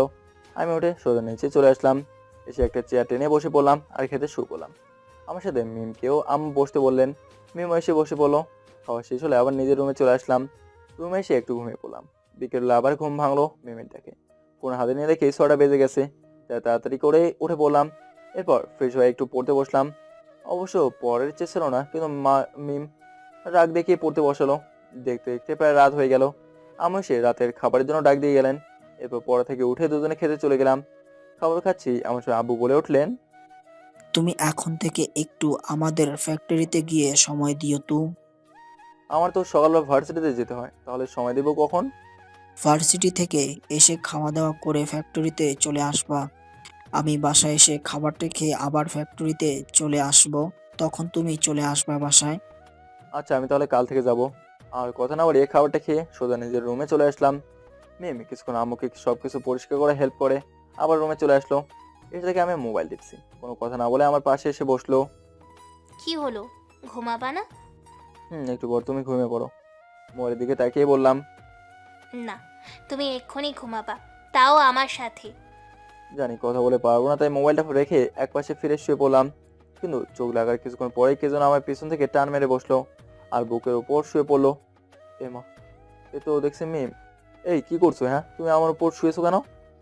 এখন থেকে প্রতিদিন আমি তোমার বুকের উপরেই ঘুমাবো। ঘুমাবে ভালো কথা, কিন্তু আমার উপরেই কেন? বালিশ আছে, বালিশে ঘুমাও। ওই, এত কথা বলিস কেন? হ্যাঁ, আমি বলছি না তোর বুকের উপরে ঘুমাবো, তো ঘুমাবোই। এই নিয়ে যদি আর কথা বলিস তাহলে মেরে গাল লাল করে দিব। এই একটাই তো শুধু পারো। কি বললি তুই? এই রে, শুনে ফেলো নাকি? এখন আমার কি হবে? না, মানে বলছি, কিছু করা লাগবে না, তুমি ঘুমিয়ে পড়ো। বিমারি কিছু না বলে আমার শক্ত করে জোরে ধরে শুয়ে পড়লো। ওর দিকে তাকে থাকতে থাকতে কখন যে আমি ঘুমিয়ে পড়লাম খেয়ালই নেই। সকালবেলা ঘুম থেকে উঠে দেখি মিম এখনো আমাকে জোরে ধরে শুয়ে আছে। ঘুমের মধ্যে তাকে দেখতে একদম মায়াবী লাগছে। মন চাচ্ছে কপালে একটা ভালোবাসার পরশ রেখে দেই, কিন্তু মিম যদি জেগে যায় তাহলে কি ভাববে? না, দেখে তো মনে হচ্ছে ঘুমের মধ্যে আছে। তাই আমিও মিমের কপালে একটা ভালোবাসার ছোঁয়া রেখে দিয়ে উঠে পড়লাম। এরপর ফ্রেশ হয়ে নিচে গিয়ে নাস্তা করে আবার রুমে চলে আসলাম। রুমে এসে দেখি মিম আগের মতোই শুয়ে আছে। তাই আর ডাক দিলাম না, ঘুমাগোর মতো। তারপর রেডি হয়ে ব্যাগ নিয়ে বের হয়ে এলাম ভার্সিটির উদ্দেশ্যে। প্রায় কিছুক্ষণ হাঁটার পর ভার্সিটিতে এসে পৌঁছলাম। এসে দেখি আজ একটা হারামিও আসেনি। কি আর করার, একা একা কি আর থাকতে ভালো লাগে? চুপচাপ ক্লাসে গিয়ে বসে পড়লাম। কিছুক্ষণ পর স্যার এসে ক্লাস করাতে লাগলেন। একা একা ভালো লাগছে না, তাই একটা ক্লাস করে বের হয়ে আসতে লাগলাম। ক্লাসরুম থেকে বের হয়ে বাসা থেকে হাঁটা ধরলাম। ভার্সিটি থেকে অনেক দূরে এসে পড়ছি। একা একা রাস্তা দিয়ে হাঁটছি আর মোবাইল টিপছি। এমন সময় হঠাৎ পেছন থেকে কে যেন আমায় সজোরে আঘাত করলো। হয়তো কোনো রড দিয়ে মেরেছে, যার কারণে ব্যথায় সঙ্গে সঙ্গে সেখানে জ্ঞান হারালাম। যখন জ্ঞান ফিরল তখন আশেপাশে তাকিয়ে দেখি আমি অন্ধকার রুমে আছি। একটা চেয়ারের সাথে আমার হাত পা বেঁধে গেছে কে যেন, যার কারণে একটুও নড়তে পারছি না। এমন সময় দরজা খোলার আওয়াজ পেয়ে সামনে তাকে যাকে দেখলাম, তাকে দেখার পর আমি অবাক না হয়ে পারলাম না, কারণ এইমাত্র দরজা খুলে যে ভেতরে ঢুকেছে সে আর কেউ না, ইমা। কিন্তু ইমা এখানে কিভাবে এলো? তার মানে কি ইমা আমাকে এখানে কিডন্যাপ করে এনেছে? কিছুই তো বুঝতেছি না। এদিকে ইমাও হেঁটে হেঁটে আমার কাছে চলে এসেছে। কিরে, কেমন লাগছে তোর এখানে? ইমা, তুমি এইখানে কি করছো? আর আমাকেই বা এখানে কারা এনেছে? আমি এনেছি তোকে এইখানে। তুমি তুমি আমায় কেন এখানে নিয়ে এসেছো? তোর থেকে পুরনো হিসাব নিব, তাই তোকে এখানে ধরে এনেছি। মানে আমি তোমার কি ক্ষতি করেছি যার কারণে এইখানে ধরে এনেছো? আমার নয়, ক্ষতি করেছিস আমার ভাইয়ের। মানে কি বলতে চাচ্ছো তুমি? হ্যাঁ, আমি ঠিক বলেছি। তোর জন্য আমি ওই দিন আমার ভাইকে হারিয়েছি। মনে আছে রাফির কথা, কিভাবে মেরেছিলি তুই ওকে? রাফি? কোন রাফির কথা বলছো? যাকে 6 মাস আগে ভার্সিটির সবার সামনে মেরেছিলাম, ওই রাফির কথা? হ্যাঁ, ওই রাফির কথাই বলছি। আর ও আমার ভাই ছিল, যাকে তুই ভার্সিটির সবার সামনে তোর বন্ধুদের দিয়ে মেরিয়েছিলি। আমার ভাইটা এই অপমান সহ্য করতে না পেরে ওই দিনই গলায় দড়ি দেয়, আমাদের ছেড়ে সারা জীবনের জন্য চলে যায়। আর এইসব কিছু শুধু তোর জন্য হয়েছে। আমি আজ তোকে ছাড়বো না। আজ তোকে মেরে আমি ভাইয়ের মৃত্যুর প্রতিশোধ নেব। দেখো ইমা, ওর মৃত্যুর জন্য ও নিজেই দায়ী ছিল, আর আমি ওকে ওই দিন ইচ্ছে করে মারিনি। ও আমাদের ভার্সিটির একটা মেয়ের সাথে মিথ্যে ভালোবাসার নাম করে ওর জীবন নষ্ট করে ফেলেছিল, যার কারণে আমি এই বিষয়টা মেনে নিতে পারিনি। তাই ওই দিন ওকে ওর শাস্তি দেওয়ার জন্য ভার্সিটির সবার সামনে মেরেছিলাম। এখন তুমি বলো, এখানে ওর মৃত্যুর জন্য কি আমি দায়ী? হ্যাঁ, তুই দায়ী। তোর জন্য আমার ভাইটা মরেছে। আর আজ আমি তোকে মেরে আমার ভাইয়ের মৃত্যুর প্রতিশোধ নেব। কিন্তু তুমি তো আমায় ভালোবাসার কথা বলেছিলে, সেটা কি ছিল? সেটা তো তোকে শুধু একটা উজলা করে আমার কাছে আনতে চেয়েছিলাম, যাতে তোকে সহজে মারতে পারি। কিন্তু তুই তো এর আগেই বিয়ে করে ফেলেছিস, যেটা আমি আগে জানতাম না। তাই আর কোনো উপায় না পেয়ে আমার লোকজন দিয়ে তোকে তুলে আনলাম। দেখো ইমা, তোমার ভাই যা করেছিল আমরা শুধু সেটার শাস্তি ওকে দিয়েছিলাম। আর এইখানে তোর এত কথা শোনার কোন জন্য আমি তোকে এখানে তুলে আনি নাই। আজ তোকে মেরেই পৃথিবী থেকে বিদায় করার জন্য তোকে এখানে আনা। মৃত্যুর জন্য তৈরি হয়ে নাও মিস্টার তামিম। বলে ইমা ভিতরে কাকে যেন আসতে বললো। কিছুক্ষণের মধ্যে 3-4টা লোক হাতে লোহার রড নিয়ে ভেতরে আসলো। এসে ইমার পেছনে দাঁড়িয়ে পড়লো। মনে হচ্ছে এরাই আমায় এখানে তুলে এনেছে। ওই সবাই ওকে মারতে শুরু কর। আর হ্যাঁ, তোদের মার খেয়ে যাতে ও আর বাঁচতে না পারে। যদি বেঁচে থাকে তাহলে আমি তোদের মেরে ফেলবো। ম্যাডাম, আপনি চিন্তা করবেন না, আপনার কাজ হয়ে যাবে। আপনি বাইরে যান, আমরা একে দেখছি। লোকগুলোর মধ্যে থেকে একটা লোক কথাটা বললো। ইমারে এখানে 1 সেকেন্ডও দাঁড়ালো না, রুমের বাইরে চলে গেল। আর এদিকে লোকগুলো এসে আমায় এলো ফাতারি মারতে শুরু করলো রড দিয়ে। এদিকে মার খেতে খেতে আমার নাক মুখ দিয়ে রক্ত বের হতে লাগলো। কথা বলার শক্তি যেন একদম হারিয়ে ফেলেছি, আর সহ্য করতে পারলাম না। সেইখানে জ্ঞান হারালাম। যখন জ্ঞান ফিরলো তখন আশেপাশে তাকিয়ে দেখি আমি হাসপাতালে বেডে শুয়ে আছি। আমার পাশে তখন একটা নার্স ছিল। আমার জ্ঞান ফিরতে দেখে দৌড়ে বাইরে গিয়ে বলল রোগীর জ্ঞান ফিরছে। এই কথা শুনে তো মা বাবা খুশিতে উজ্জ্বল হয়ে উঠলো। সবাই মিলে ভেতরে ঢুকে আমার পাশে চলে আসলো। আম্মু তো এসে আমায় জড়িয়ে ধরে কান্না শুরু করে দিলেন। বাবা, তুই ঠিক আছিস তো? জানিস, আজ 2 দিন পর তোর জ্ঞান ফিরেছে। আমি যে আজ কি খুশি বলে বোঝাতে পারবো না। আম্মু আমি ঠিক আছে, আর আমি এইখানে এলাম কিভাবে? মিম মামনি তোকে এখানেই এনেছে। ওই দিন যদি মিম না থাকতো তাহলে কি যে হতো। কি? মিম আমায় এখানে এনেছে? কিন্তু কিভাবে? এই কথা পরে শুনতে পারবা। এখন তুমি একটু রেস্ট নাও। এমনিতেই তোমার শরীর এখনো পুরোপুরি ভালো হয়নি। আচ্ছা। এরপর আম্মু আব্বু বাইরে চলে গেলেন, আর আমি শুয়ে শুয়ে ভাবছি মিম আমায় কিভাবে এখানে আনলো। কিছু তো বুঝতেছি না। আর তাছাড়া মিম কই থেকে? ওকে তো একবারও দেখলাম না। না, আর ভাবতে পারছি না। যতই ভাবছি ততই মাথা ব্যথা বেড়ে যাচ্ছে। আর কিছু না ভেবে একটু ঘুমানোর চেষ্টা করলাম। তারপর কখন যে ঘুমিয়ে পড়লাম খেয়ালই নেই। যখন ঘুম ভাঙলো তখন বুকের উপর ভারী কিছু একটা অনুভব করলাম। চোখ মনে তাকে দেখি এত মিম আমার বুকের উপর শুয়ে আছে। মিম এখানে কি করে এলো? তার উপর এসে আমার বুকের উপর শুয়ে আছে। মিম, এ মিম, তুমি এইখানে কি করছো? কখন এলে? মিম ঘুম ঘুম চোখে তাকে দেখে যে আমি উঠে পড়েছি। তা দেখে মিম খুশিতে আমায় জড়িয়ে ধরলো। তুমি ঠিক আছো তো জান? 2 দিন ধরে তুমি অজ্ঞান অবস্থায় ছিলা। আমার যে কি চিন্তা হচ্ছিল নিজেই জানি না। ওর কান্না দেখে কেন যেন থাকতে পারলাম না, আমি ওকে শক্ত করে জড়িয়ে ধরে বুকের মধ্যে নিয়ে আসলাম। এ পাগলি, কান্না করছো কেন? দেখো আমার কিছুই হয়নি, আমি একদম ঠিক আছি। যদি তোমার কিছু হয়ে যেত তাহলে আমি আর বাঁচতাম না, সত্যি সত্যি মরে যেতাম। দিব একটা চর। এইসব কথা আর ভুলেও মুখে আনবা না, না হলে কিন্তু তোমার সাথে আর কখনো কথা বলবো না। আচ্ছা সরি, আর এইসব কথা বলবো না। তবুও রাগ করো না প্লিজ। আচ্ছা এখন বলো আমি এখানে কিভাবে আসলাম? তাহলে শোনো, যখন তোমাকে কিছু লোক কিডন্যাপ করে নিয়ে যাচ্ছিল তখনই আমি ভার্সিটির দিকে আসছিলাম, আর এসে দেখি কারা যেন তোমাকে তুলে নিয়ে যাচ্ছে। এটা দেখে আমিও একটা রিক্সা নিয়ে ওদের পিছনে নিলাম। তারপর এসে দেখি যে ইমা নামের মেয়েটাই তোমাকে কিডন্যাপ করে এনেছে, আর আমি তাদের সব কথাও শুনেছিলাম। এরপরই আমি পুলিশ স্টেশনে কল করে পুলিশকে আসতে বলি, কিন্তু তখন অনেক দেরি হয়ে গেছিল। ওরা ততক্ষণে তোমার মারতে মারতে অজ্ঞান করে ফেলেছে। এরপরেই পুলিশ এসে ওদের ধরে ফেলে, সাথে ইমাকেও। আমি অবশ্যই ইমাকে ইচ্ছা মতো কয়েকটা চড় দিয়েছিলাম। তারপর পুলিশেরা ওদের সবাইকে ধরে নিয়ে যায়, আর আমি একজন পুলিশের সাহায্যে তোমাকে এখানে নিয়ে আসি। তারপর বাড়ির সবাইকে ফোন করে তোমার কথা বলে এখানে আসতে বলি। ওর কথা শুনে কি বলবো বুঝতে পারছি না। সত্যি মিম যদি ওই দিন না থাকতো তাহলে আজ আমি এখানে হতাম না। তারপর একবার ভালো করে মিমের দিকে তাকালাম, দেখলাম এই 2 দিনের চোখের নিচে হালকা কালি পড়ে গেছে, আর অনেকটাই শুকিয়ে গেছে। মনে হয় ঠিক মতো খাওয়া দাওয়া করেনি এই 2 দিনে। এই, কি হচ্ছে? এভাবে কি দেখছো? দেখছি তোমাকে এই কয়দিনে অনেকটা শুকিয়ে গেছো মনে হচ্ছে, ঠিক মতো খাওয়া দাওয়াই করো নাই।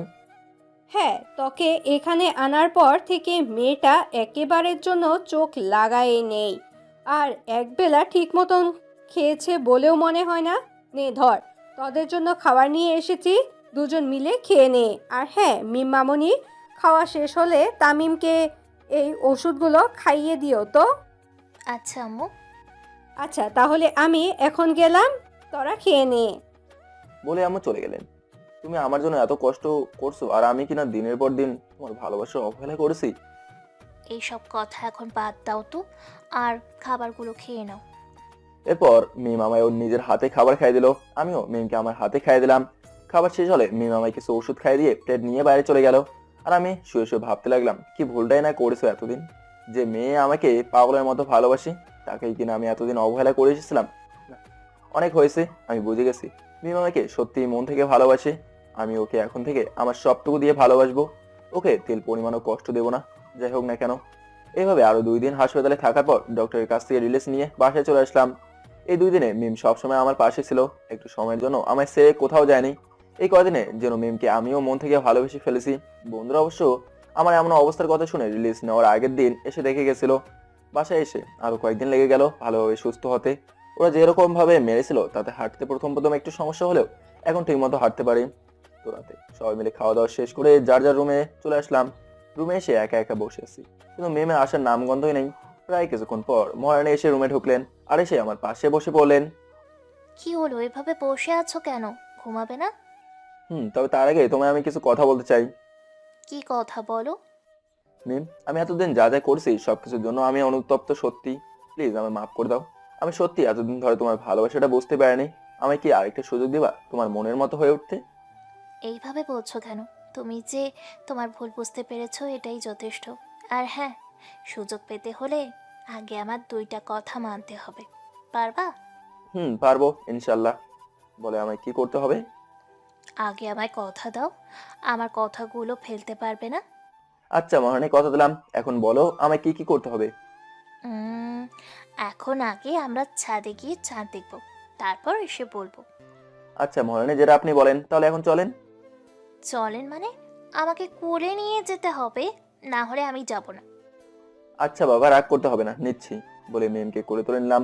মিমও তার 2 হাত দিয়ে আমার গলা জড়িয়ে ধরলো। এরপর আস্তে আস্তে হেঁটে মিমকে নিয়ে ছাদে চলে এলাম। এসে মিমকে একটা দোলনায় বসিয়ে দিলাম। এত ভারী কেন তুমি, হ্যাঁ? আর একটু হলে তো আমায় খুঁজেই পেতা না। কি? আমি ভারী, তাই না? মানে তুমি বলতে চাইছো আমি বেশি খাই? যাও, তোমার সাথে আর কথা নাই। বলেই অন্যদিকে মুখ করে বসলো। ধীরে ধীরে ওর পাশে গিয়ে বসলাম, তারপর ওকে আমার দিকে ঘুরিয়ে এনে বুকের মাঝে শক্ত করে চেপে ধরলাম। নিজেকে ছাড়ানোর জন্য অনেক চেষ্টা করছে, কিন্তু কিছুতেই আমার সাথে পেরে উঠতে পারছে না। আহ, এত নড়াচড়া করছো কেন? ছাড় আমাকে, আমি একটু বেশি খাই, আমাকে ধরতে হবে না, যা তুই। সরি সোনা পাখি, ওটা তো শুধু তোমাকে একটু রাগানোর জন্য বললাম। আর একটা কথা কি জানো, রাগলে না তোমাকে একটু অনেক বেশি সুন্দর লাগে। হয়েছে, আর বলতে হবে না। এরপর মিম তার দুই হাত দিয়ে আমার হাত জড়িয়ে ধরলো আর আমার কাঁধে মাথা রেখে চাঁদ দেখতে লাগলো। এভাবে প্রায় অনেকক্ষণ থাকার পর মিমকে বললাম, অনেক রাত হয়েছে, এখন রুমে চলো। হুম, তবে যেভাবে নিয়ে আসছিলা সেভাবেই নিয়ে যেতে হবে। বুঝেছি ও কি বলতে চাচ্ছে, তাই আর বসে না থেকে দোলনা থেকে উঠে ওকে কোলে নিয়ে রুমে চলে এলাম। রুমে এসে ওকে নামিয়ে দিয়ে ওয়াশরুমে চলে গেলাম। ওয়াশরুম থেকে বের হয়ে দেখি মিম বিছানায় বসে আছে। কি হলো, ঘুমাবা না? ঘুমাবো মানে? মনে নেই এখনো আমার 2টা শর্ত বাকি রয়েছে। ও হ্যাঁ, মনে নেই। আচ্ছা বলো এখন তোমার শর্ত কি কি? প্রথম শর্ত, এখন থেকে আমাকে অনেক ভালোবাসতে হবে, কখনো আমাকে কষ্ট দিতে পারবে না। অনেক ভালোবাসবো, কথা দিলাম। এবার 2 নাম্বারটা বলো। দ্বিতীয় শর্ত হলো, আমার একটা বাবু চাই, ঠিক তোমার মতো। বলে আমার বুকে মুখ লুকালো। আমি তো অবাক মিমের এমন কথা শুনে। বাবু রাজকন্যা নাকি রাজকুমার? তোমার মতো দেখতে একটা রাজকুমারী চাই। তাহলে তো দেখছি ওই দিনের বাসর রাতের কাজ আজকে সেরে ফেলতে হবে। না করেছে কে? তোমার যা ভালো মনে হয় করো। আর কিছু না বলে ধীরে ধীরে মিমের দিকে এগোতে লাগলাম। এরপর আমার ঠোঁট দিয়ে ওর ঠোঁটগুলো নিজের আয়ত্তে নিয়ে আসলাম। মিমও আমায় কোনো বাধা দিল না, সেও আমায় আষ্টে পৃষ্ঠে জড়ে ধরে পাগলের মতো কেস করতে লাগলো। লুচ্চা পাঠক পাটিকা একটা, ওনার বাসর রাত তো এখন দেখবার চায়। খাইয়া দিয়ে কি কাজ কাম নাই আপনাগো, যে ওনার বাসর রাত দেখতে আইসেন? যান যান, আর ওদেরকে ওদের কাজ করতে দেন।